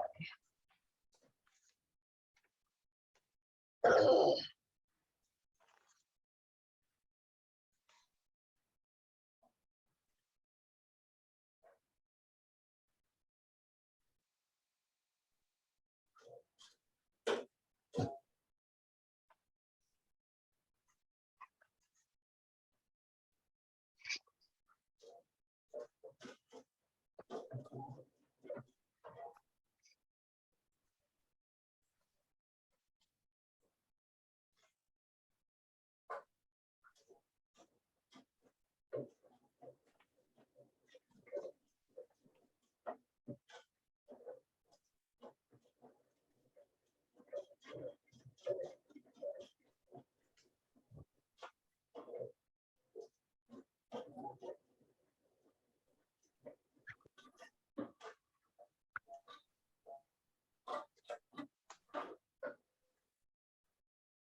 So I know some of you are busy right now, but I'm just going to go ahead and go on with the steps so they get recorded, and then you'll be able to watch it later.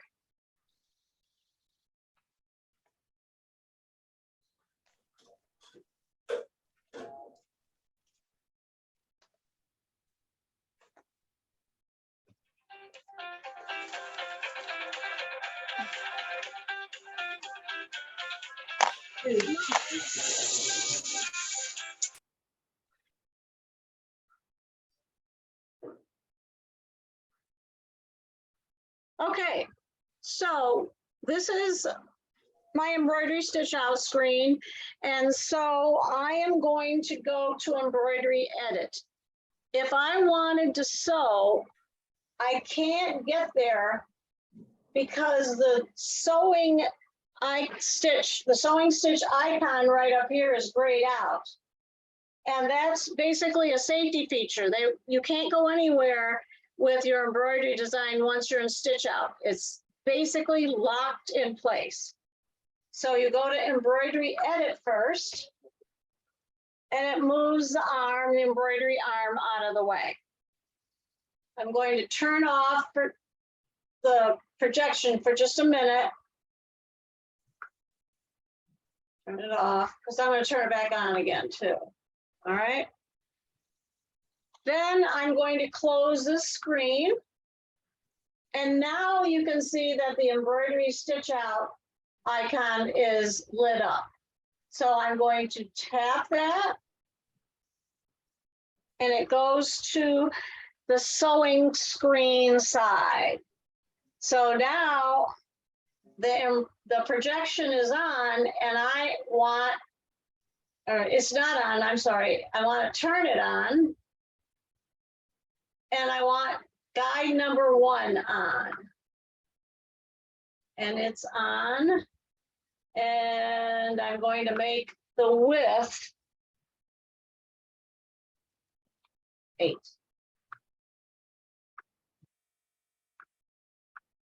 Okay. Then I'm going to close this, and stitch guide number 2, I'm going to leave off. I don't need that. Stitch preview is on, and the color is white. And we can't, it's not very good to see white on white. So I'm going to change it. See if I can get in there. There we go. I'm going to change it to the red. So it simulates my stitch color. Okay. Now I am going to go in I'm going to close this. I'll tap that and close it. And I'm going to go into the load stitch screen right here. And I'm going to go to needle art and stitch number 1. There it is. Okay. Now, when I look at the millimeter width and length of the stitch, it's 5 and 5. So it's just a little bit under 6, a little bit under 6 or 1/4 inch. When I look at the screen up here for the, let's see, I wanted to get that. Okay, that should be better. That should not be so cloudy. I need to put on foot 2A. So it's 2A and no IDT. So I have 2A. And now I am going to take off my embroidery foot and then switch to my foot 2A. So here we go.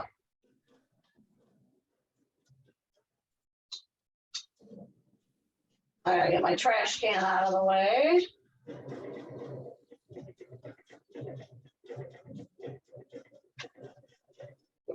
Okay, so I'm gonna loosen that. I know my hands are in the way.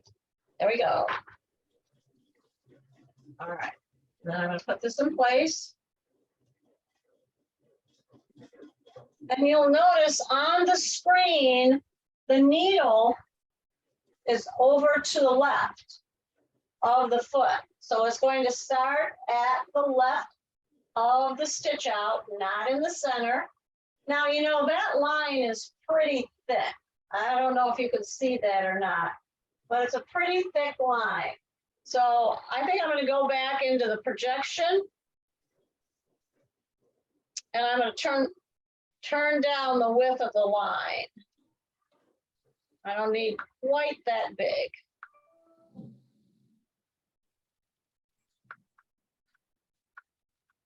Let's see, that's better. Maybe even 2. Yeah. 2 is good. All right. Can you see, can everybody see what I'm doing? I'll zoom in a little more once I get there. So I'm going to put the needle right in the hole from the stitch. So let me zoom in. And there's the needle right there in the very upper left-hand corner of the stitch. And what that does is you are now going to be stitching where the machine left off when it was embroidering. And we're going to finish the rest of the cross stitch. You're going to use the line, the beam of light. So I'm going to drop it, and I am going to hope that helps. So I'm just going to hold it in place and have the machine guide. I'm going to guide it, the machine is going to stitch it. So it goes back and forth and then back and forth. And as long as I keep that straight line on that grid mark and on the center of my foot right here, I should be okay.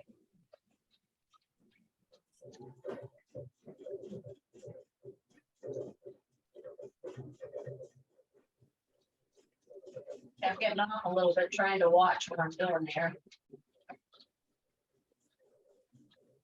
And I'm taking my time. I'm not rushing. I want it to form the stitches properly.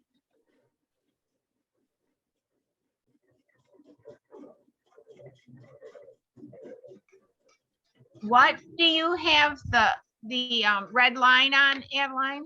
I'm trying to keep it straight. In the So- center of your little, Hang on, you'll see. okay. And when I get to the last stitch, I hit the scissors. So by having that line on, let me zoom out because it's a little bit too strong. So by having the line on, I was able to keep it as straight as possible. See, I went off a little bit where it was crooked, but I should have gone over a little bit more. But it was really hard trying to do it accurately and show you guys at the same time. So now I'm going to snip the threads so that you really shouldn't be able to see where it started and where it stopped. Okay, so now I'm going to break, yeah, see, I went off a little bit. So what I'm going to do is I'm going to bring it to the screen. Can you see that where I went off just a little bit? It's at an angle. But the idea is that you're going to finish stitching this so that when you put it on your towel, it will look finished, as opposed to having it just stop there. Now, that's entirely up to you. So you can do that, and I'm going to try and fix this. I'm not going to take it out. I'm going to leave it, but I am going to try and do the rest of it after, and you can too. I don't think that you need to do it right now. I think what we'll do is we'll go on to the lace, and then you'll be able, then I can finish the lesson, and then you can decide whether to do this or not. You know, we're not going to take the time to do it now during class. Does that sound okay with everybody? Yes. All right. I have a question. You use that blue towel, which is from Scrap and Sew, right? Right. Did you finish the edge of it before you put the lace on? I did. Yes, I did. So you put it like, say a quarter or half inch, and you made it, so it was inside, encased in the seam. Okay, So what I did is I just turned up a quarter of an inch or maybe a half an inch and then another half inch. And then sewed it down as if it was a purchase towel. Yes. Okay. All right. Now what we're going to do is we're going to switch, and I am going to switch to white thread for the lace. What are the rest of you using for the lace? What color? I'm using white, and I'm going to use, remember I had those 2 scrap pieces from what we did before, so I'm going to use one of those. I have the red and white towel like Vivian used, Uh-huh. but I could use the white. Okay. And then Pearl, what'd you decide? I'm using blue because Blue? that's the color I got. Okay, that's fine too.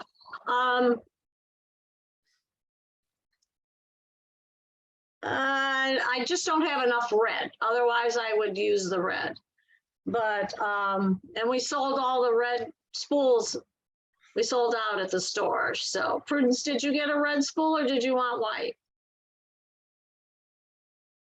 I got a red one. Did you? Okay. Mhm. So you just, whatever it is, whatever color it is, then just wind the bobbin with that thread as well. Okay, so Done. I am going to thread the machine with a white.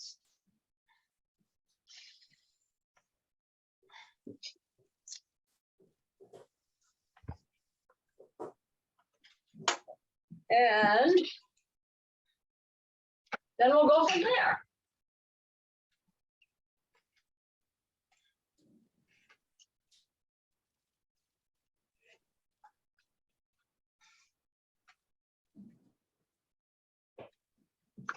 So again, if you're not done with your embroidery, that's okay. I will have recorded this next step so you can go back and see it.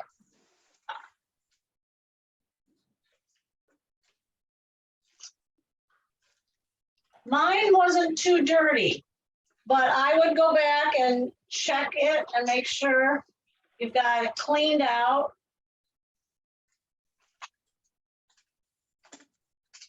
Then I would turn off the projection. All right, here we go.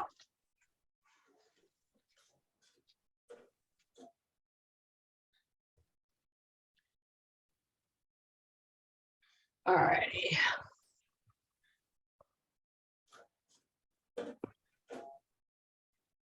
All right, so I got my screen on and the icon up here for embroidery is now highlighted. So what I'm going to do is I'm going to just switch from this sewing back to embroidery. And as you can see, I have my cups and my sugar bowl there. And I'm just going to select all of it because I've already saved it. And I'm going to delete it. Another way to delete is to go to Edit Design and then hit the trash can. Okay. Now we're going to go into the design collections that are built into our machine. Excuse me. And that's it right there. We are going to go to frames and borders. When we get to frames and borders, we're going to scroll all the way down till we come to the lace, and it's number 33. Now, the other lace next to it is more of a fancy lace, whereas this is a cotton embroidery lace. So using the move tool, I'm going to tap the center, and there it is. I am going to also move it up a little bit. I'm going to take advantage. Come on. Going to take advantage of my stabilizer to make it a little bit easier.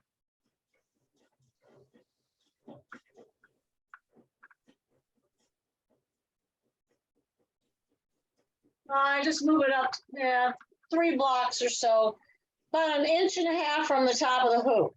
Now you'll notice in the recommendations that it says 6D, but right now I have the 2A fancy stitch foot, so I have to switch to my embroidery foot. Okey-doke. And I'll put that on real quick.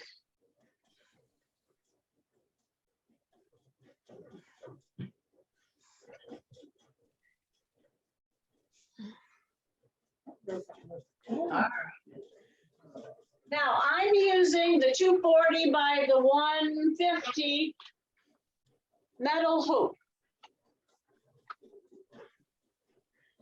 And what I did is I cut a long length, let me stand up, a long length of stabilizer. I didn't cut it just to fit the hoop. I cut it so that I could use the center and make one long strip of lace. If I had time and I chose to, I could do one here and then go back when I was done with all of these and do another one. And that is actually how I did my tablecloth, which is at the store at the moment. But here I want to show you what I did with this one is using the hoop, the 240 by 150. I started here and then I just continued moving the fabric and moving the fabric. I did have to patch the stabilizer. I didn't have a long enough piece to start with. Or maybe I did. I don't know. I got quite a bit here. But you can patch it. You just have to be careful that you don't break a needle by getting caught while it's embroidering. You could really damage your machine by doing that. All right. Does that make sense? All righty. So let's go over here to. Did you only use a single layer, Adeline? I did. Yes, I only Okay. used a layer. Seemed to do pretty good. So I used just a single layer. Now I'm going to go to stitch out by hitting the go button. There we are. Okay, then I'll adjust the screen so you can see what I'm doing. Oh, you know what? I didn't change the hoop. So now I gotta go back.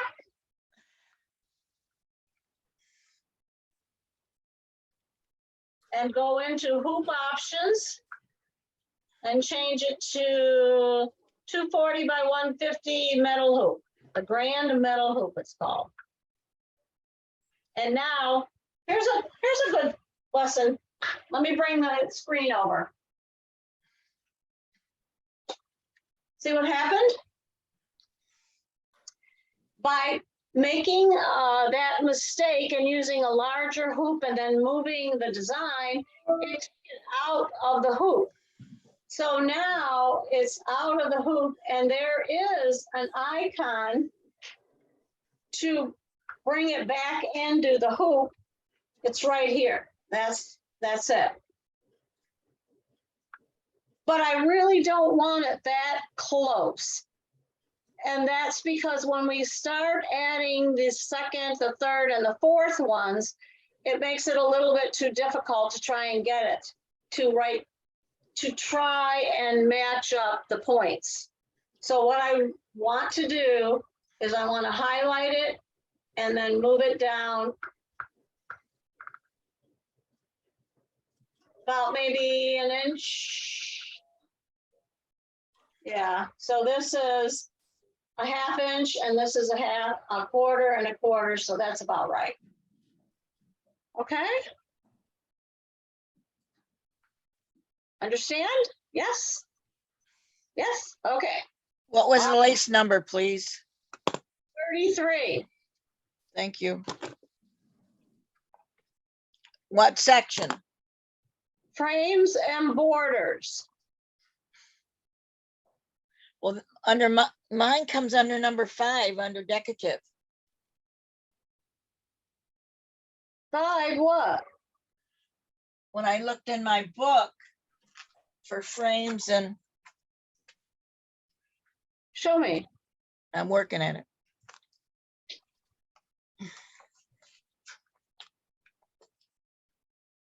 When I looked in the front of my embroidery collection book, it says frames and borders are number 5 under decorative. And it's got 5-1, 5-2, 5-3, 5-4. That's on the sewing side. We're in embroidery now. I'm in embroidery edit. So go up to this flower, Yeah. tap on the flower, go to frames and borders.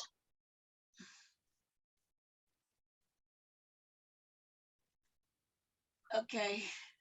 Scroll down to the bottom and then Wait a minute.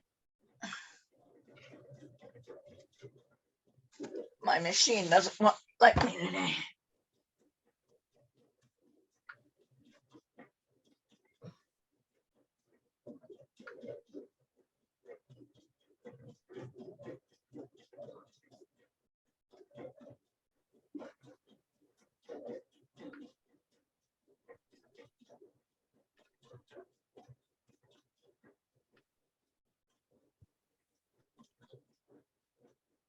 Got it.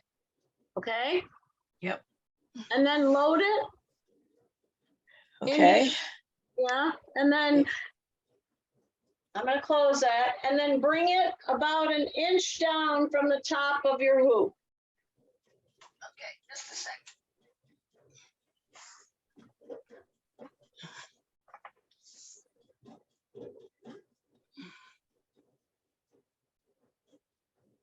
Adeline, that lace you told us the other day for elegant number 14 off of Sonet, what is that for? The Black 1, black 2.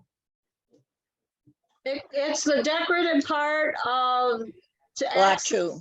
Yeah, exactly. The decorative lace for block 2. Okay. All right, now I'm going to hit go.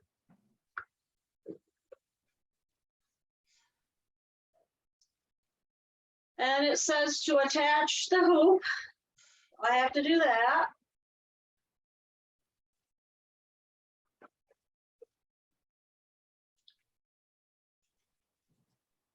And I hit okay. And it takes, the needle goes up to where it enters the stabilizer. And Do we, that's, do we take off sort? yes, everything is off because it's only one color. Gotcha. Thank you. Okay, so it goes up to the top part of your lace and hang on to the thread. This is gonna be hard for you to see, but I think you'll get the idea. And it does an inverted L. Then it says cut and remove thread tail. Because I turned off the cutter, remember? The jump stitch cutter. So. And I'm going to show you something here shortly. And then what it does is it jumps from that other L, inverted L, and starts this lace stitch out.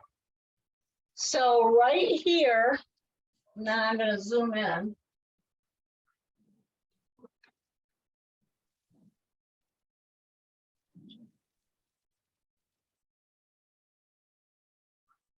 That didn't, not enough ink. Let me try my blue one.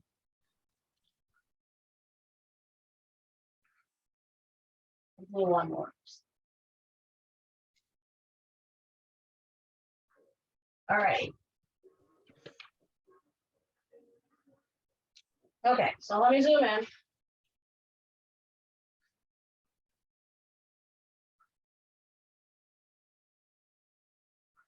All right, right here, you're going to see an inverted L. Goes like this, it's upside down. Then over here on the other side of the lace, which is under the presser foot right now, is the same thing on the other side. So now we're going to go ahead and sew. I'm going to stop and clip some of those threads out.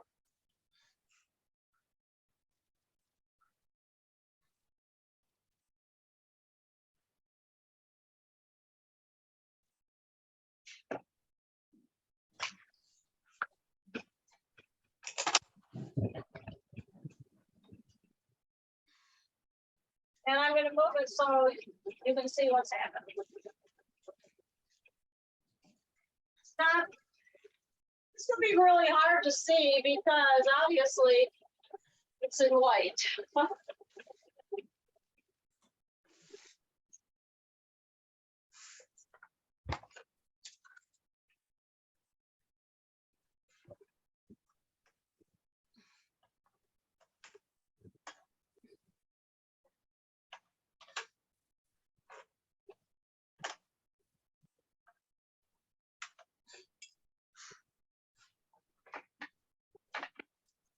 And let's see how long it takes to stitch out. 14 minutes.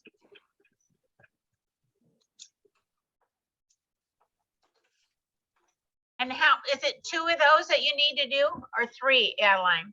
Actually 4. Oh, wow. Okay. It's 3.5, but Yeah. we'll do 4.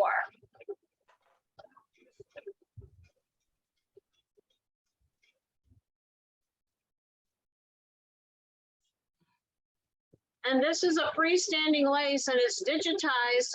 So when the stabilizer is washed off, that's the Aqua Magic, is washed off, then it will leave the lace in place.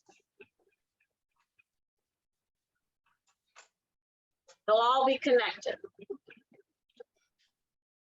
And how long did you soak it? Actually, I didn't soak it very long. I just soaked it to get the majority of the stable. I cut as much of the wet Aqua Magic off as I could. And then I left it probably maybe 10 minutes because I wanted some of the stiffness to still be there. But when you wash the towel, I don't know if I'm not going to use these.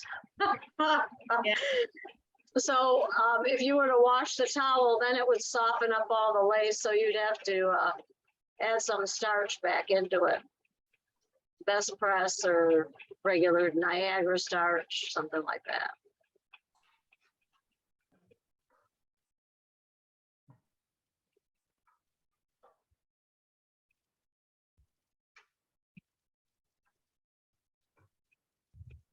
Now, if you notice, it calls for sulky cotton 30 weight. So if the book is not really real good about telling you what threads to use. Let me see if I can find this lace.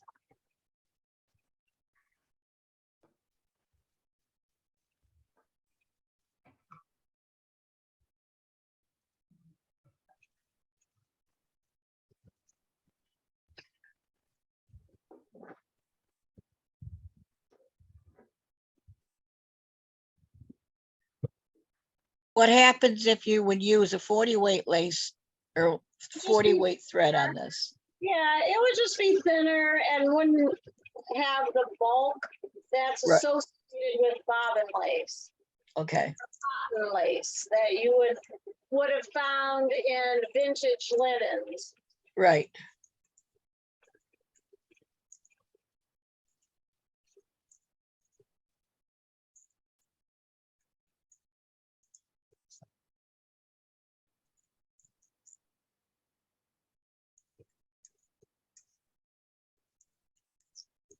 Right.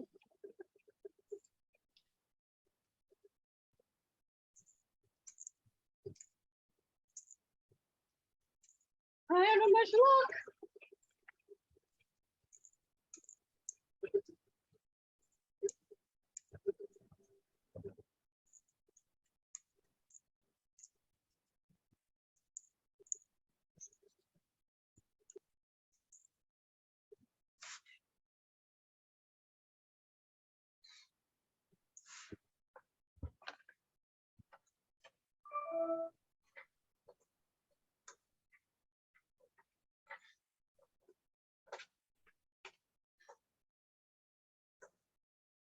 Oh, there it is.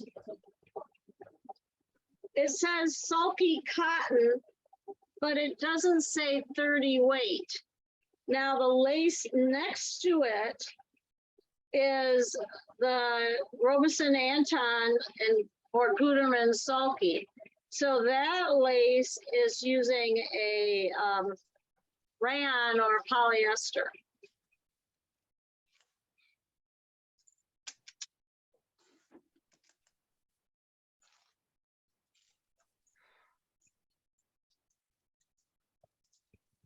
So that's, I guess you have to kind of know what's going on when you look at some of these designs. See if I can find another one.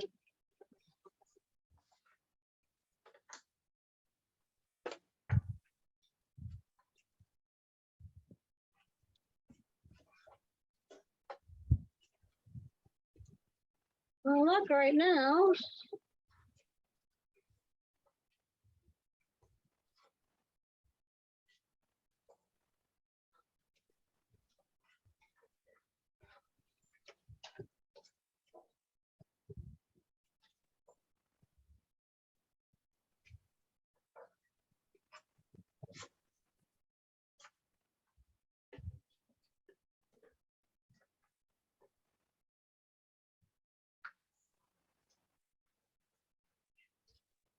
Now there's some ornaments that are freestanding lace in the category called holiday, and that recommends Gutermann sulky gold. Whoops. Upper thread broke. All right.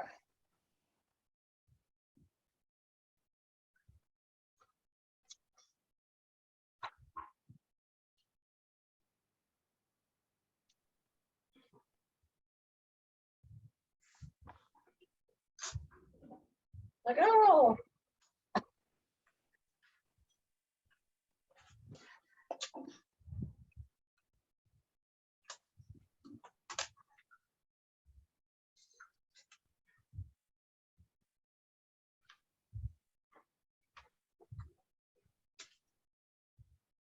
Now I'm not sure if it, I don't know, I think I can go back just a few stitches. And then I'll pick up rather where I left off. Okay, I'm attached to these threads. There we go.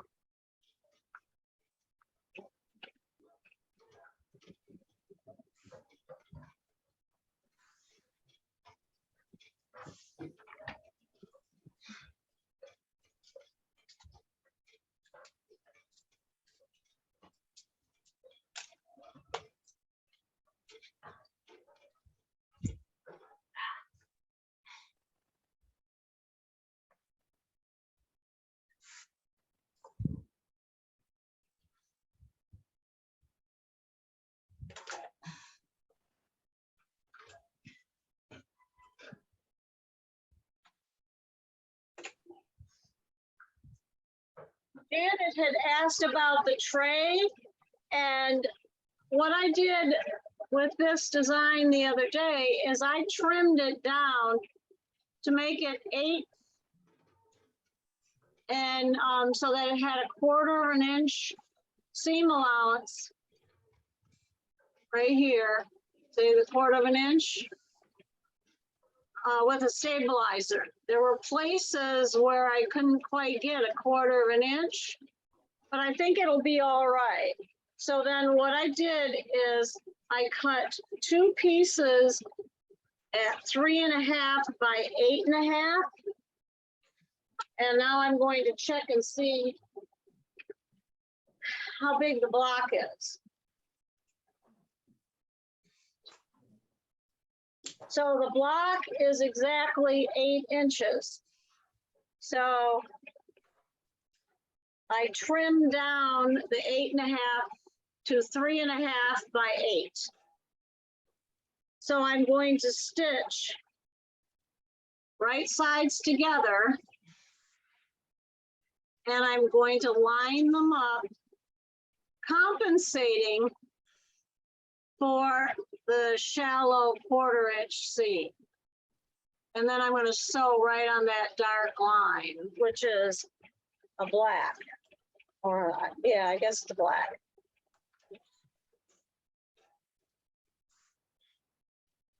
But what I did with that 3.5 by 8.5 is then I put fleece on the back, fusible fleece. So I ironed on fusible fleece to the back. Then I'm going to do the same thing to the opposite side. And this one, there's a little bit more fabric, so I can actually line those up with the raw edges together.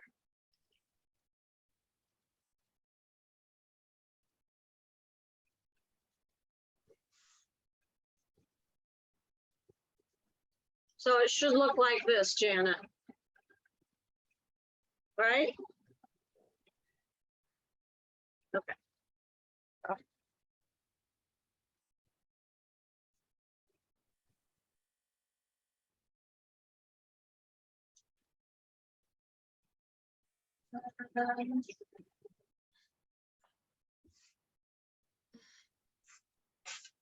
On my Icon machine, I have set it up to do sewing.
Dana said she found napkins at the Dollar Tree that had a sunflower in the middle, so these would be perfect.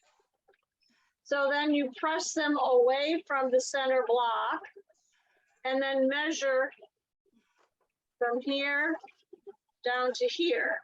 Now this is, I cut on the salvage by accident, but I'm gonna make it work. So I'm gonna measure that, and that is 14. So now I'm going to cut 2 3.5 by 14 to go with the 2 sides. And then press the fusible fleece onto it. Then I'm going to sew them like this. So now I have a piece that's a square with sashing all the way around. And it looks like this.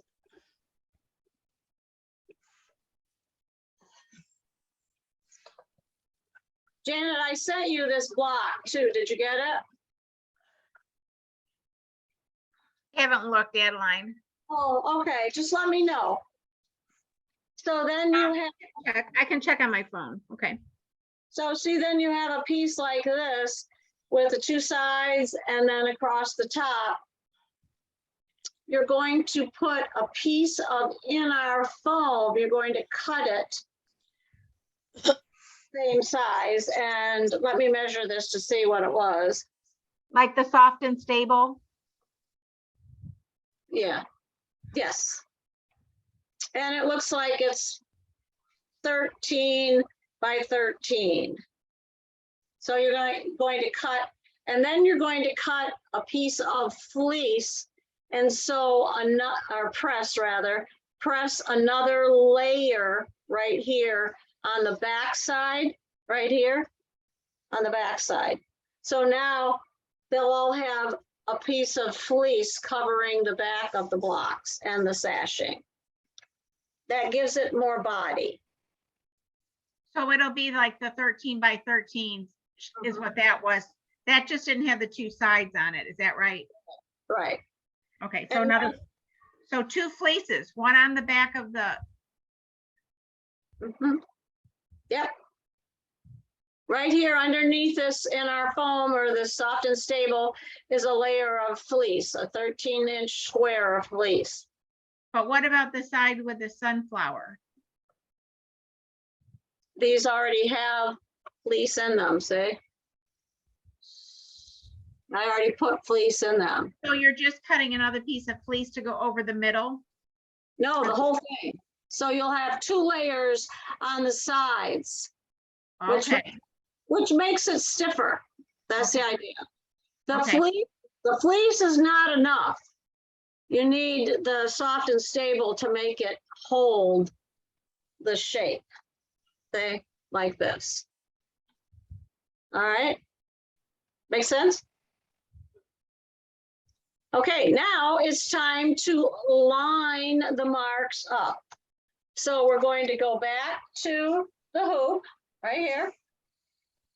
And I am going to mark, and if you want to do this too, it may be helpful for you.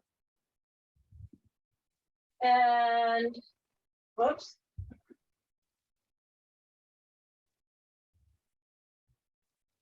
So right here is now an L shape, this way and this way. And then this one here and that one there. So I don't think you saw that, but I marked here and here and here and here. If this is new to you, it's pretty helpful to mark it. Now we have to look at the screen. So let's go over to the screen.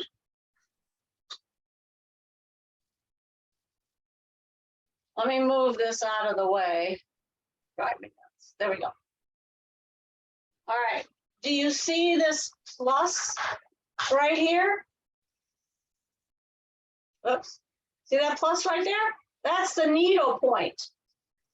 That needle point has to line up with that L. So let me show you how to do it. You don't change anything. You don't go back to embroidery edit. You just keep on stitching this sequence 3 more times. All right, so I'm going to show you how I do mine. I take off the magnets first.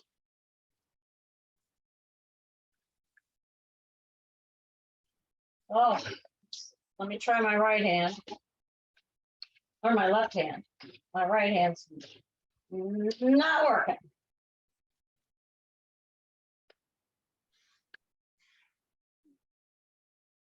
You do not need to use precise positioning.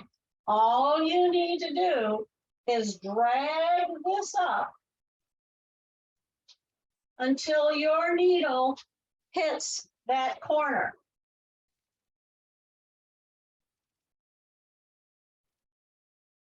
Just like that. Now I got that corner there. And now you lay your stabilizer down and put the magnets down.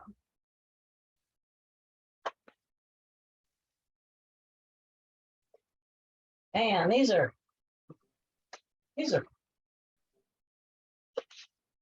holy cow, these are strong. Did you ever get your finger caught in the middle of them? Yes, I'm trying not to do that today. All righty, now. All right, let me see if I can really zoom in.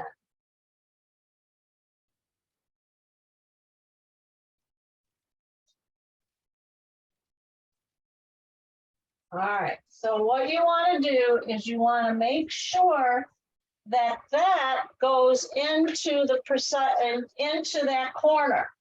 You have to go into precise positioning, and I'll show you how to do this. All right, let me bring you over to the screen.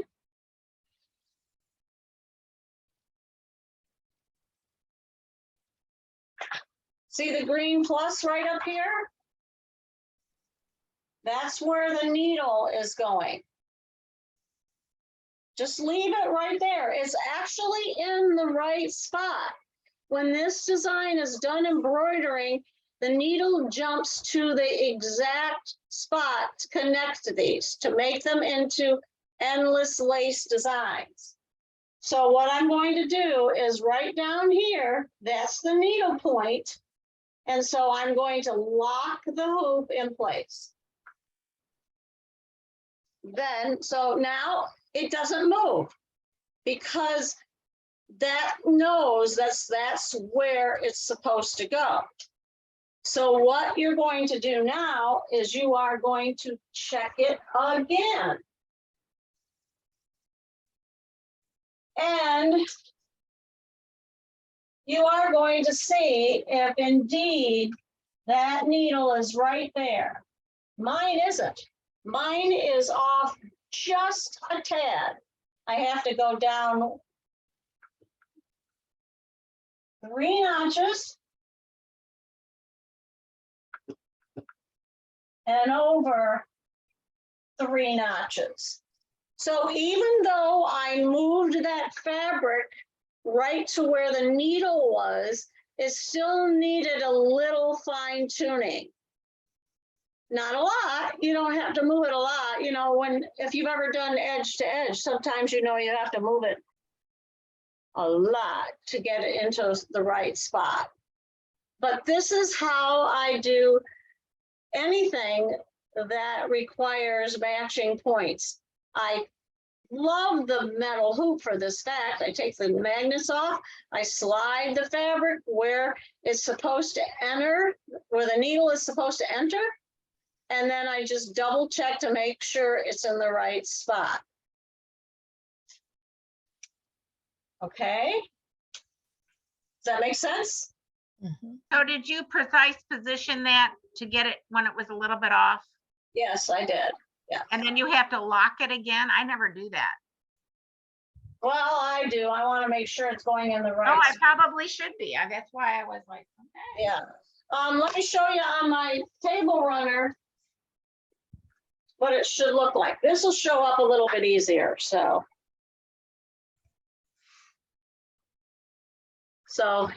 there you go.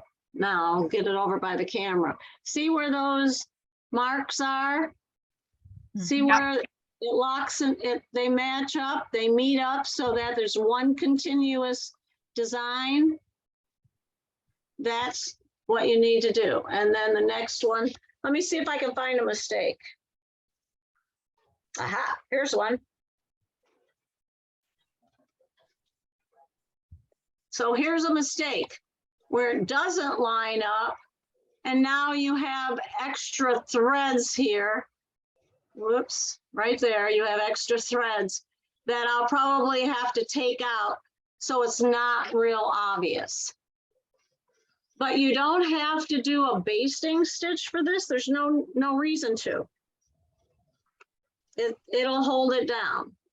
It'll just be fine. So now I was going to see if there's anything else I can. Yeah, see, some of them are just spot on. As long as you line up those two parts. Now, let me stitch it. So I hit OK on precise positioning. And then I start, and it should stitch left or right and then down. Okay. So you don't have to position any other one? You can, if you want to position the other mark, and the other mark is right here.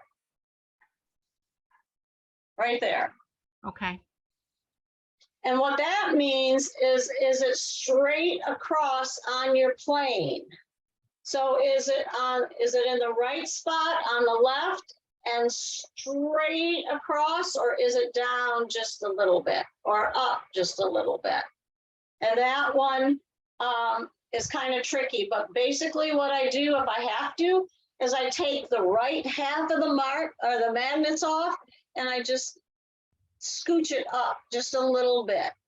I don't try and use the precise positioning to get it perfect. This lace is a little forgiving, unlike this cross stitch design. All right, so now you hit go. And it'll start doing those scallops, just like that.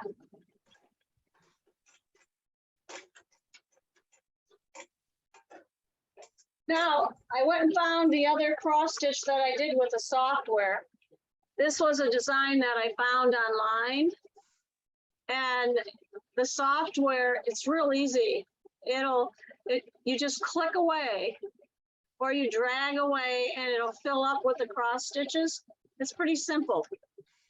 So I'm not cross stitching anymore. I'll create a cross stitch pattern with the machine. And then I use the 14 count Aida cloth, and I'm going to zoom in here with the lettering so you can see the H in happy. Look at how good that lines up.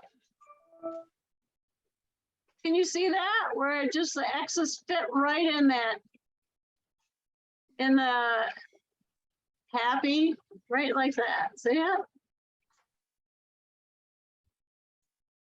So it looks like you sat there and counted and cross stitched. All right, let me know if you need any help. And we'll see if we can do one more. Maybe we can line it up. Anyhow.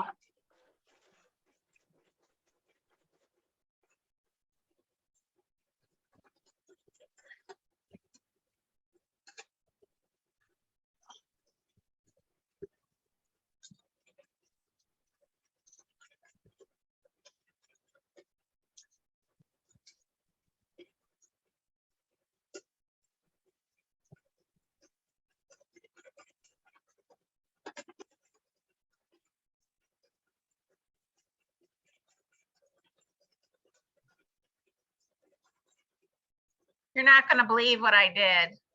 What? When everything fell out, my 60 weight bobbin thread fell out and I must have picked it up and put it on the thing, and I used that instead of the cotton for some of the white on the top. Oh, that's fine. And No, along, it looks like there's it's not gonna make a big difference in the long run. I could go back and just stitch over it. Unbelievable. Yeah, I would just do that.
Now, of course, you can fast forward this when you watch it another time.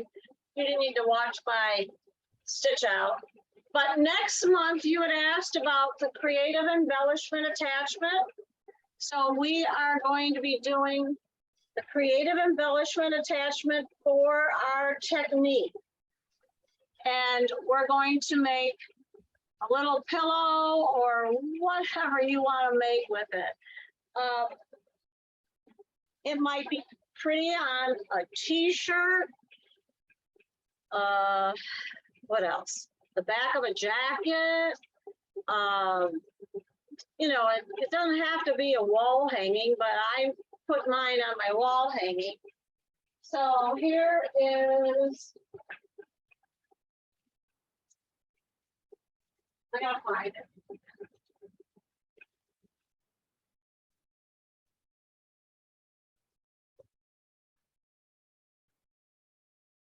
I know it's here.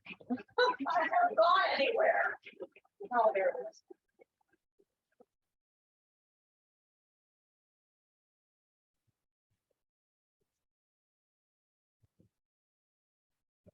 So we're going to do this butterfly, which is in the first category on our machines.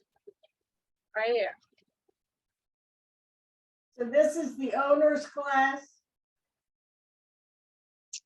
Say that again, Fran.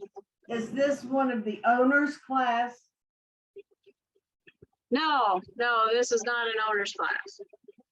And the owner's class that I'm doing next month is embroidery 101. And what I'll do is I'm going to go over all the parts of the embroidery. I am not going to spend a lot of time. It's only a 2-hour class because so many of us have embroidered on our Icon 1. I'm just going to show you the different places on the screen to find things. And if you're comfortable with it, then all you need are the handouts. But I'm not doing a project with that owner's class. This project is going to be $40. Okay. And Do they sell the beads at Scrap and Sew, or we have to order them? I ordered mine on Amazon, and I think Fran did too. Fran, What? where'd you order your beads? Amazon. What Okay. size? What size do we need? 2 millimeters or 4 millimeters. This comes in both. Okay. All right. I broke my thread again, so now I gotta go find that. But I found some chenille yarn at Dollar Tree, kind of fluffy. That gives it a whole different look than they're just a regular yarn. And One in then, Land O'Lakes? yeah, I didn't see any today. So if you want to borrow, have some of mine, you're more than welcome. Okay, then the ribbon, I ordered 1/2-inch ribbon on Amazon, I guess it was, yeah. Amazon. And But how much do we need? Well, you're going to need at least 2 yards. 2 yards. Because I And have I have these cards that I have for scrapbooking, and they're only a yard each, so that's not gonna work. So. Okey doke. I mean, I could put together a texture bundle with ribbons and, because Lori has some nice colors of chenille ribbon, so I could just match up the ribbon with that. And then all you would have to have, you know, I have the ribbon, the yarn, and the beads. And then all you would need is just your thread and your fabric and all that. Sounds good to me. Okay, then that way that would save you from making a trip. So what do we don't need to get beads or anything yet? I'm gonna talk to her first. Okay. I hate Okay. to say one way or another. Oh, gosh. Okay, I gotta fix my needle, and thread broke. It's rumbling here again. Was that? Oh, yeah. I could lose you. Yeah.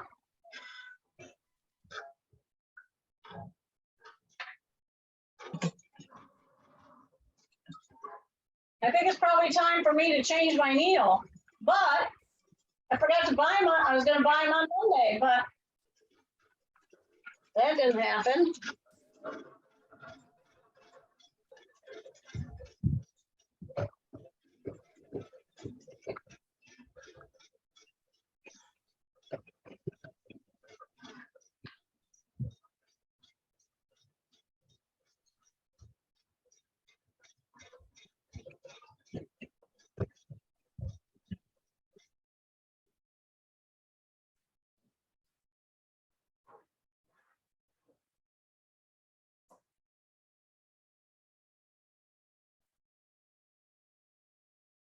When you line up those L marks, it matches up perfectly. So just make sure that your L points, in other words, I'm going to draw you a picture so you can get a visual of it. So at the end, it's going to,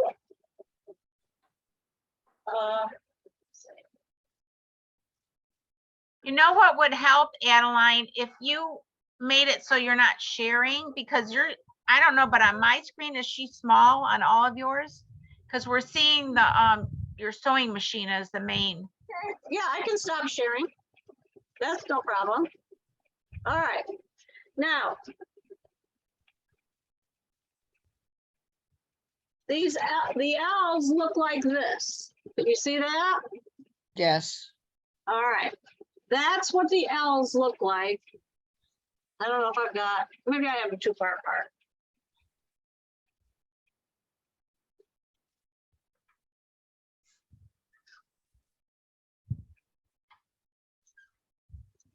Can you see that? That one's a Yes. little better. Yeah. Mhm. All right. That's what it looks like. And so what you want to do is let me change the color.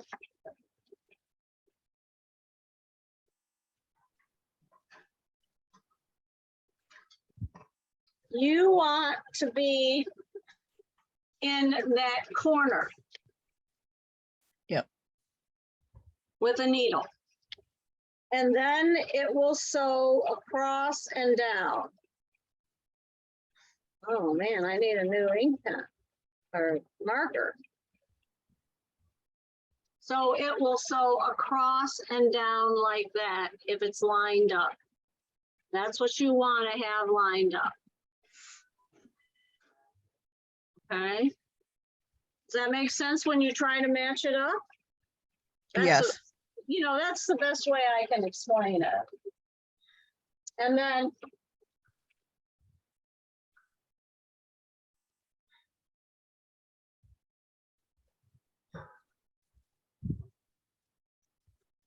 here's an example of it on my table runner.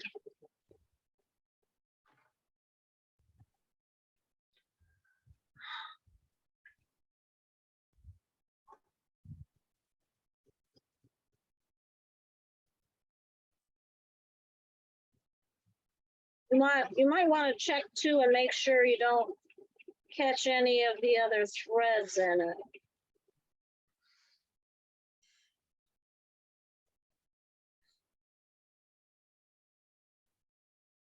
Sometimes the machine pulls it out, pulls the threads out, like this one that I'm going to show you.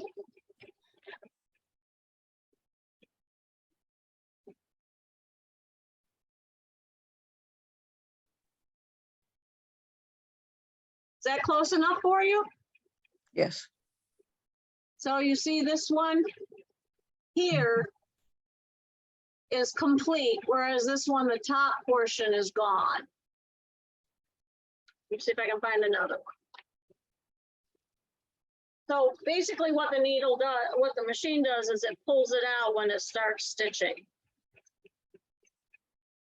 Oh, here's a perfect one. Probably the first one that I did. The first one always looks so good. And then, you know, it run out, you know, you just run out of steam.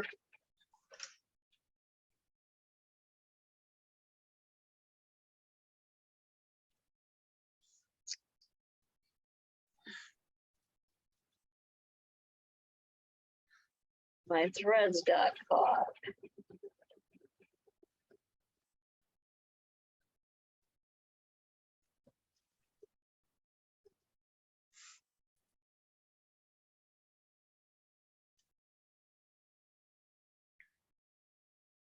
Okay.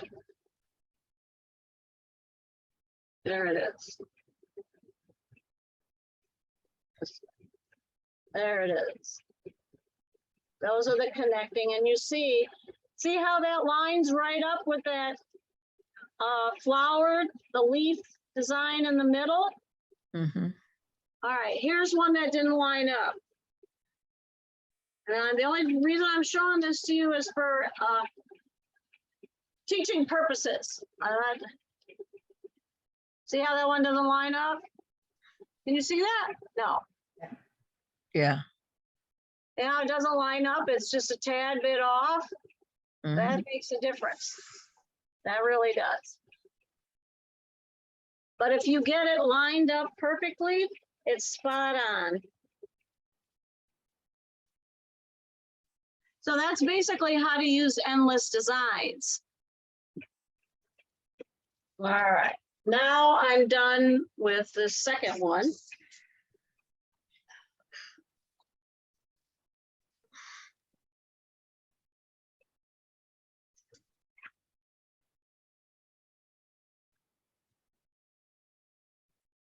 Okay.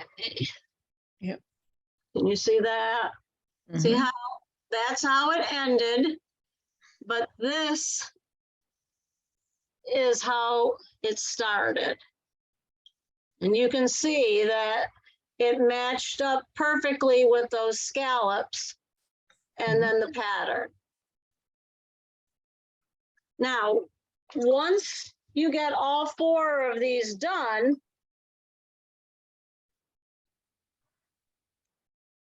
you are going to trim your stitches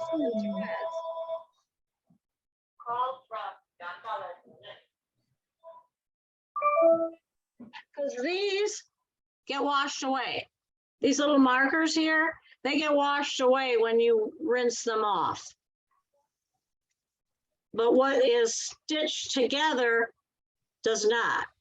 So I just pull all these out, or you'll have a bunch of threads in your drain. Not necessary, but I do. That's what I do. Man, you're a busy lady, Fran. No, stupid thing. No, we got a indoor picnic Saturday, or yeah, That's right. Saturday. Uh-huh. I'm giving the tickets out, and they were supposed to have, everybody's supposed to have already gotten their tickets. Guess How what? Now they're calling today because they don't have them. Oh, how's your scavenger hunt going?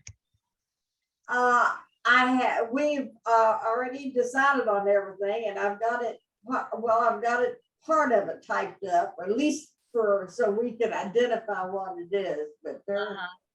And then I'm gonna turn it over to somebody else and let them handle it.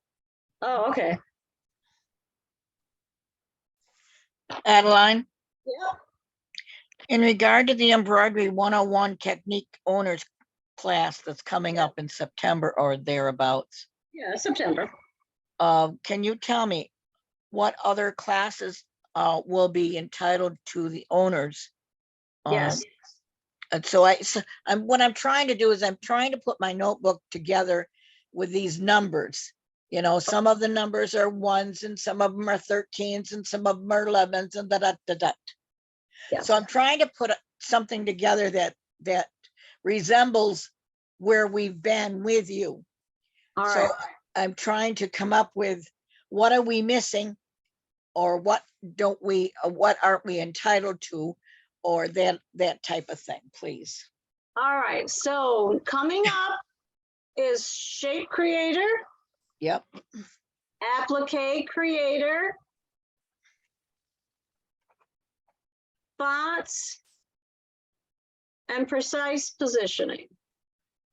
Okay. Thank you.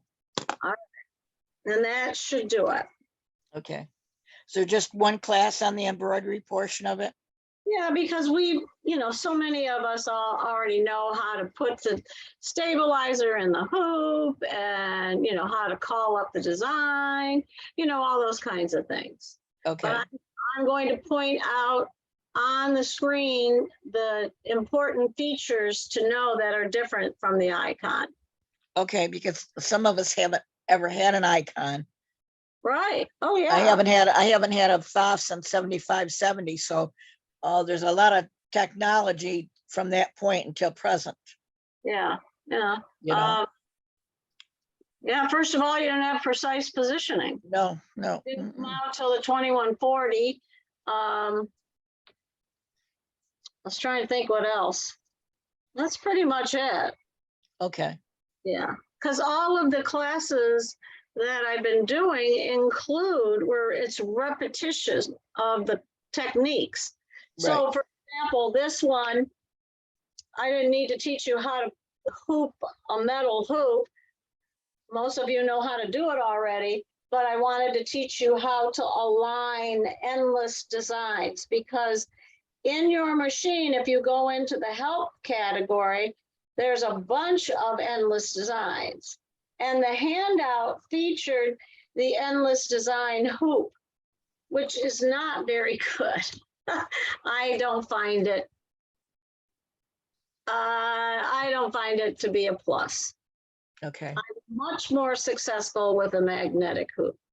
So of course I have both of them. So I don't know if I'm going to sell them or not.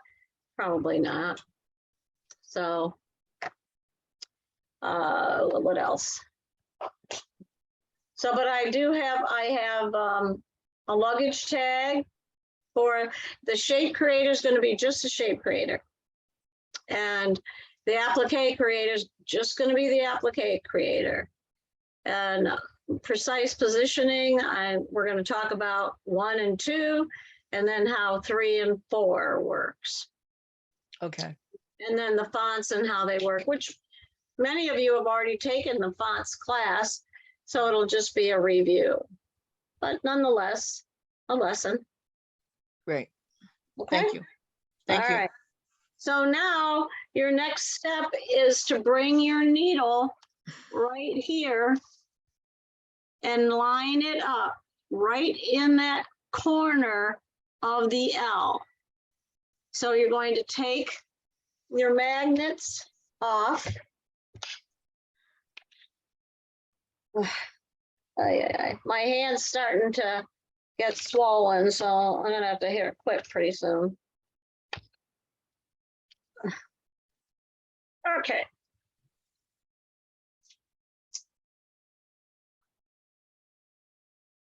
Can I ask you, I got my stitch out done, so do I take it out of the hoop now and make my own strips? Yes. Okay.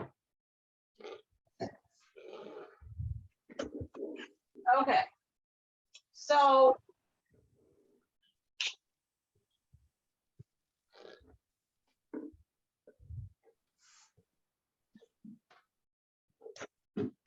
now what I'm going to do is, because I took all of that stabilizer off. I didn't just leave it, it's dangling and everything. I don't know if it's straight. So what I'm going to do is I'm going to show you how to check both of them.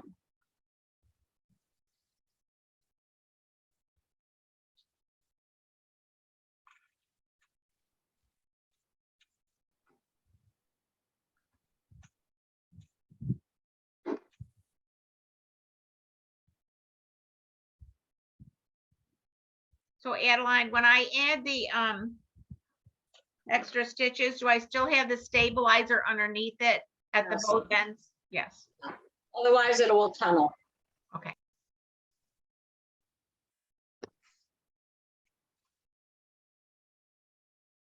All right, let's take a look at the screen. So here we are again, right back where we were before, because it's no different. So right here is where the needle is going to go in. So now I'm going to bring my piece of stabilizer. Let's see, maybe I can move it like this. We'll see. I'm trying to get a good angle for you to be able to see this. So what you want is, right here is my corner, right there.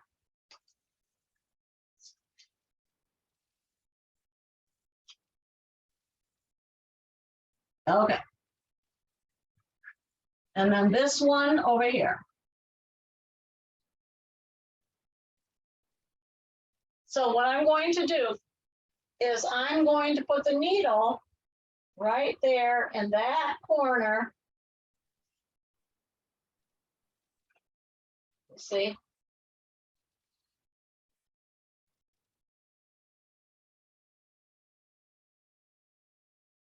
And from what I can see, it's perfect. So now I take the magnets and I check to see with my hand, I feel that raised portion that's considered the center. And I'm going to put my magnet right there.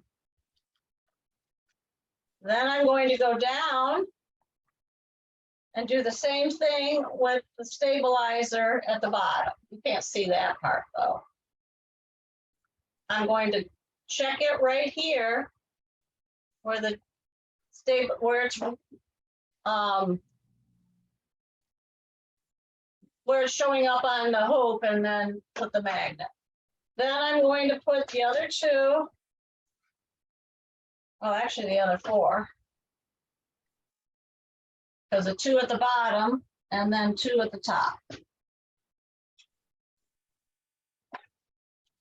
Okay, now I'm going to bring the needle out because I don't want it in the fabric or the stabilizer, and I'm going to go to precise positioning.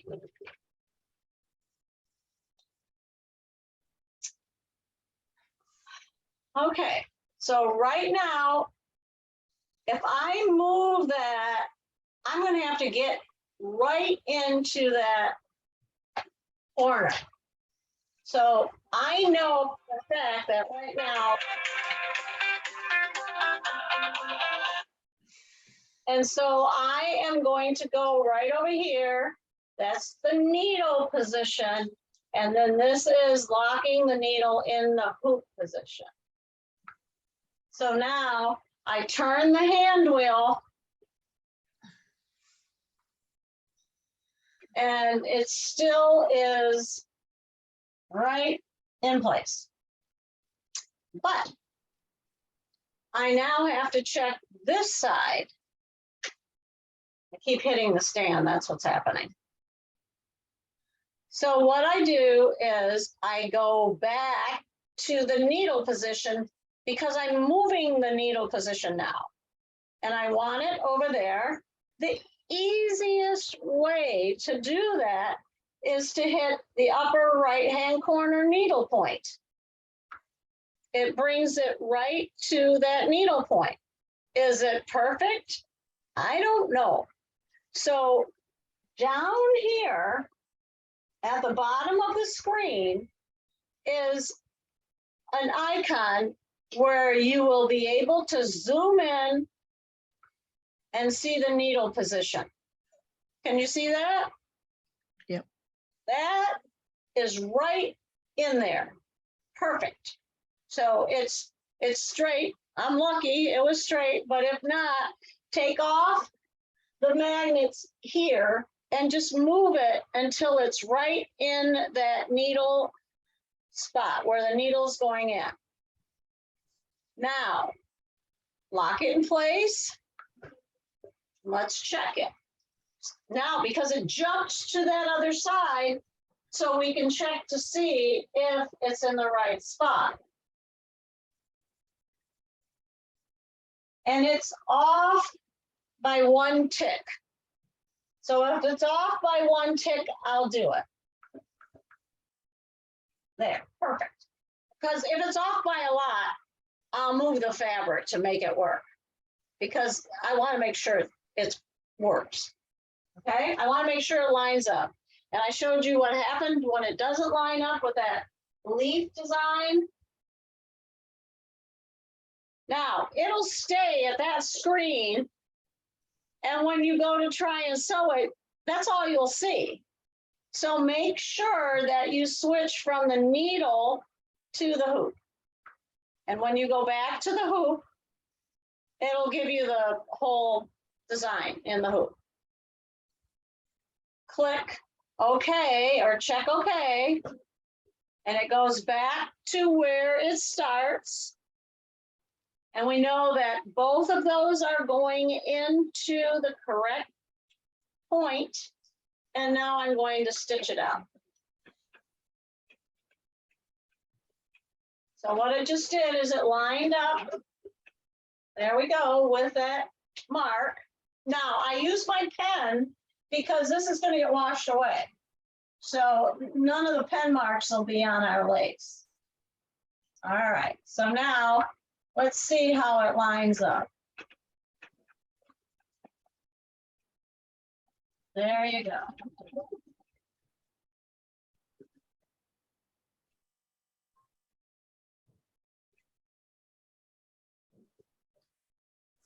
So now it's going to stitch out and line it up, and then all I have to do is do the 4th one, and I'll have the lace for my towel.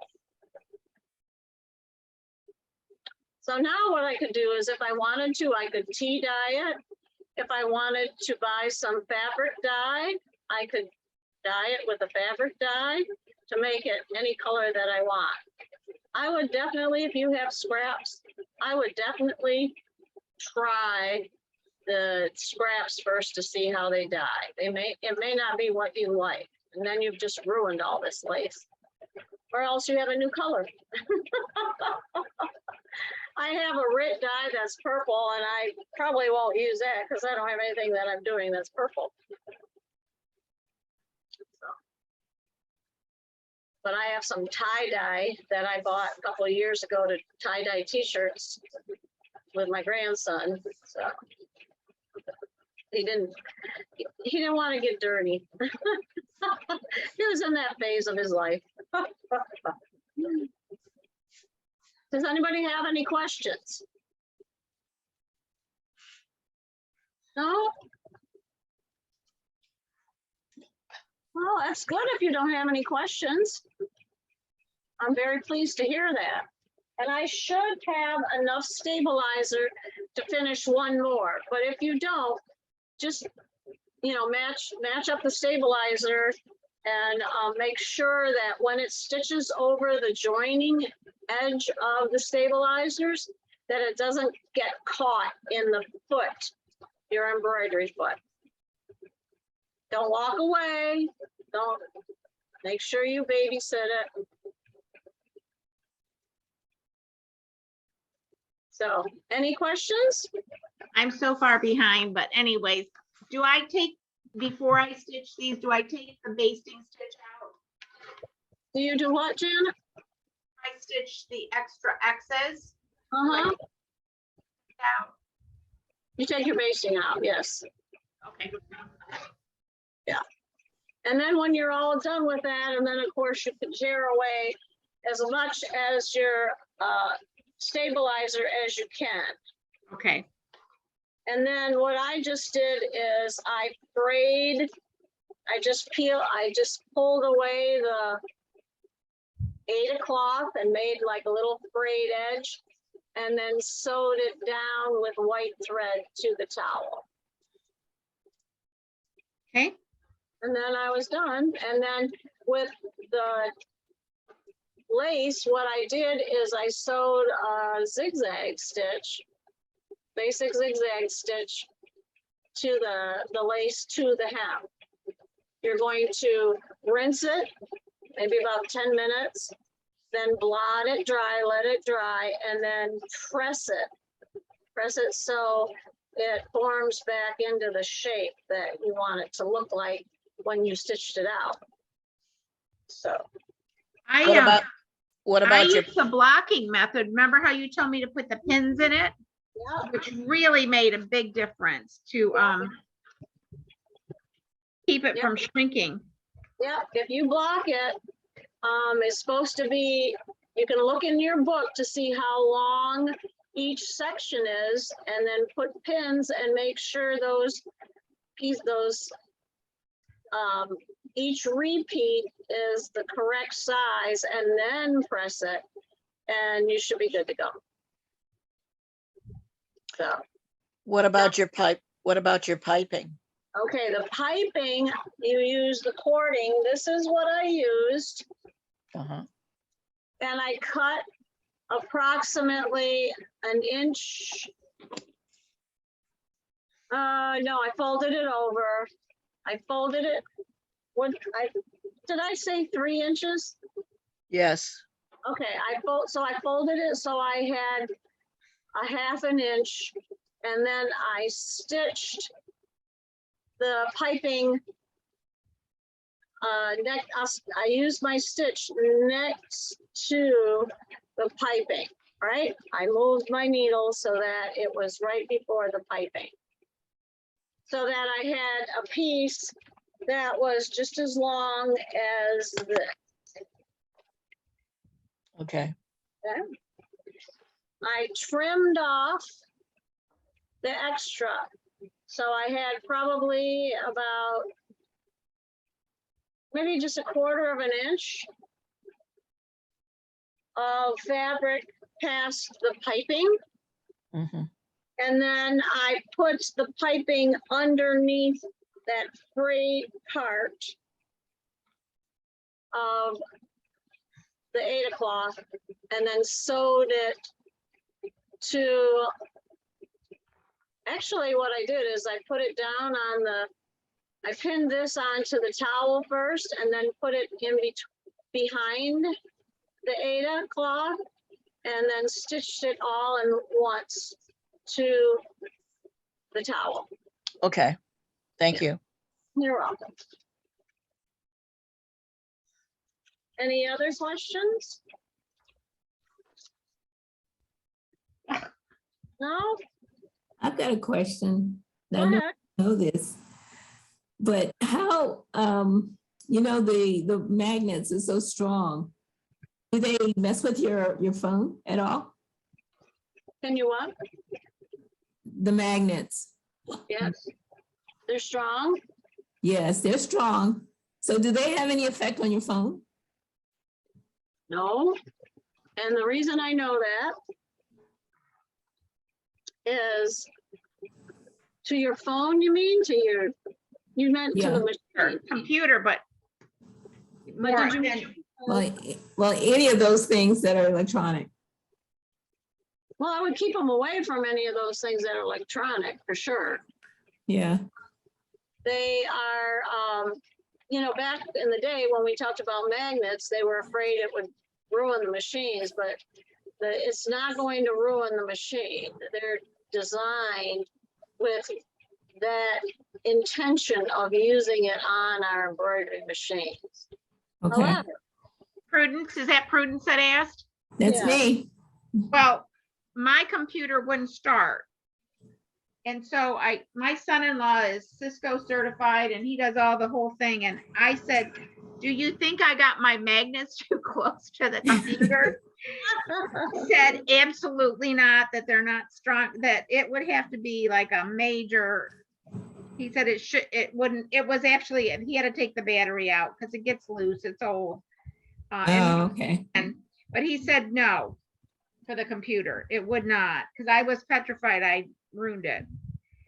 How about you? I guess it's the same for your phone too then. Yeah, I would think so. Yeah, I was just curious because I was lifting it. I had it sitting down like on the floor next to the microwave. And I was sliding it up the side. And as soon as it got to the microwave, it just grabbed it. Oh, yeah, yeah. So, I mean, I'll I tell you- put it purposely on it, Prudence, but he said no, so I don't, you know. okay. I would make sure you keep it away from your USBs. I think that's what happened with one of them. Mine didn't have the cover on it and it got to a magnet and then the USB got fried. I don't know. I'm speculating for sure. Maybe Janet's son-in-law knows differently, but I try very hard not to do that anymore. Yeah. I put the cap on and make sure I keep it away from. But you know how that happens. Here it is sitting next to my sewing machine and it's open. And so then I put the magnets down and then before you know it, it's stuck to that Yep. USB. So I just have to make sure that they are apart. Okay. That's what I thought, but you know, Yeah, a question to ask though. yeah. I got thread everywhere. Okay. Any other questions? Just No. wanted to share my little bags that I made. Oh, that looks cute. Did you fix it?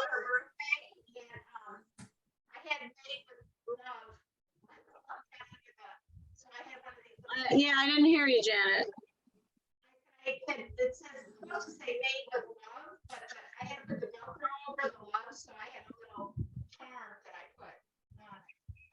Did you get it straightened out too, so it's not upside down anymore? Yeah, that was the first one.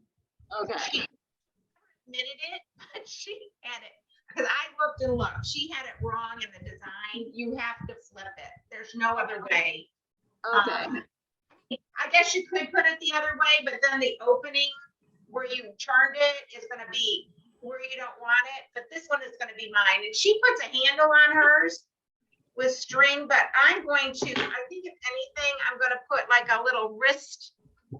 Oh, yeah. Wouldn't want anything long with the strings. I was gonna make it with the, and I got a couple of beads, but this is Amy's birthday's coming up. But they were fun to do, and really, I learned how to bring the sewing machine stitches. These are all sewing machine stitches into my machine, which I really wanted to learn how to do that.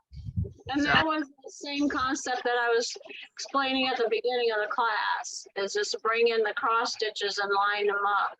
Yeah, and I would never have thought, but she actually has She has what?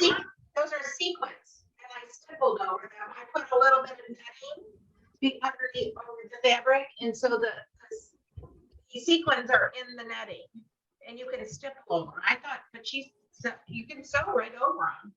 Mm-hmm. But it was fun. It was a fun project. Good. I learned a lot with that too, like I do. Let's see how long I have to. Oh, I just have 2 minutes left, so we'll finish this last one and then I'll show you how I lined it up and we'll call it done.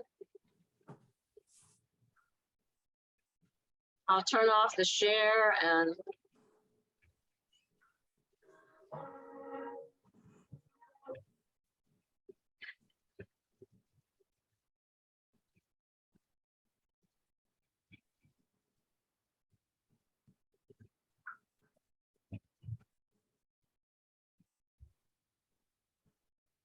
Alrighty.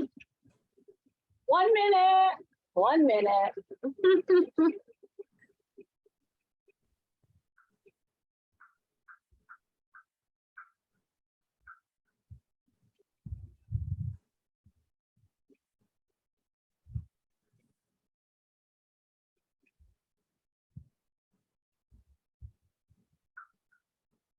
Okay. So the 3 repeats is not quite enough. You actually need, there it goes with those connecting stitches, and then over here.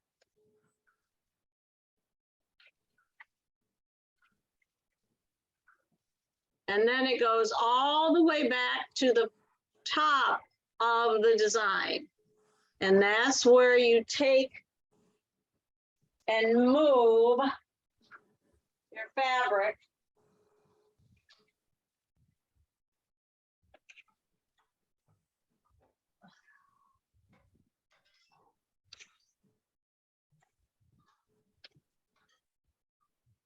I put the magnets between my legs. I don't think I have anything magnetic in my body.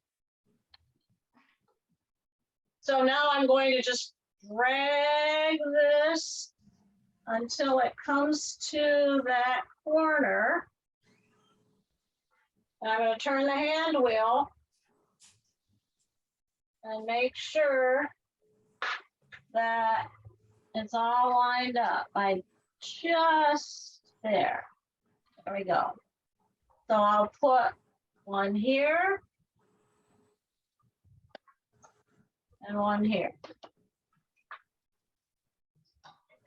And then, whoops. And I'm gonna go to right up here.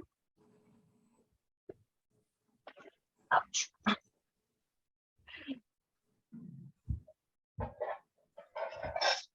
Let me go buy the stabilizer because it's crooked. I got a lot less down here at the bottom than I have up here at the top. I'll show you what I'm talking about. Because right now I can tell just by looking at it that it's crooked.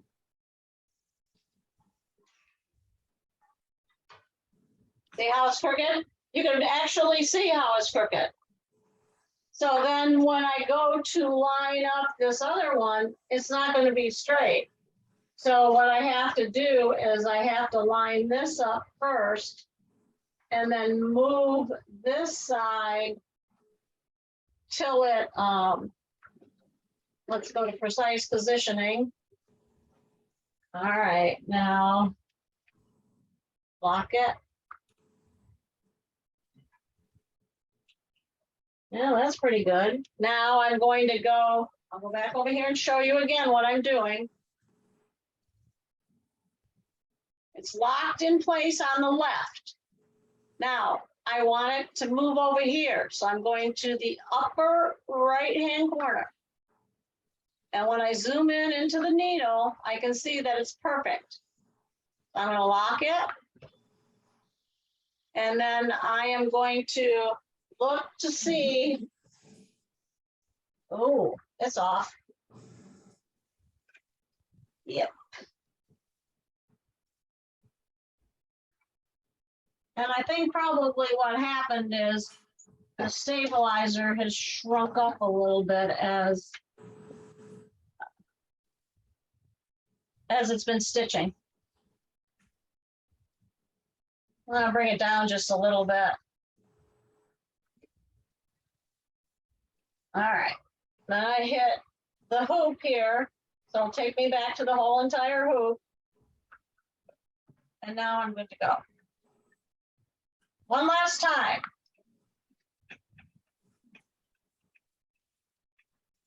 All right. Close enough. Not perfect, but close enough. Okay. Like I said, this cotton lace is so bulky that it does hide some imperfect connections. All right. Here we go. All righty, so I'm gonna stop sharing. And if you have any questions, as you all know, all you have to do is ask. And what are you laughing at? I'm the question queen. If I'm not teaching, I'm asking questions. Trust me. So just send me an email or whatever. I'll certainly help you out. No problems. All right. All right. We're calling it a night. I'm going to stop the recording.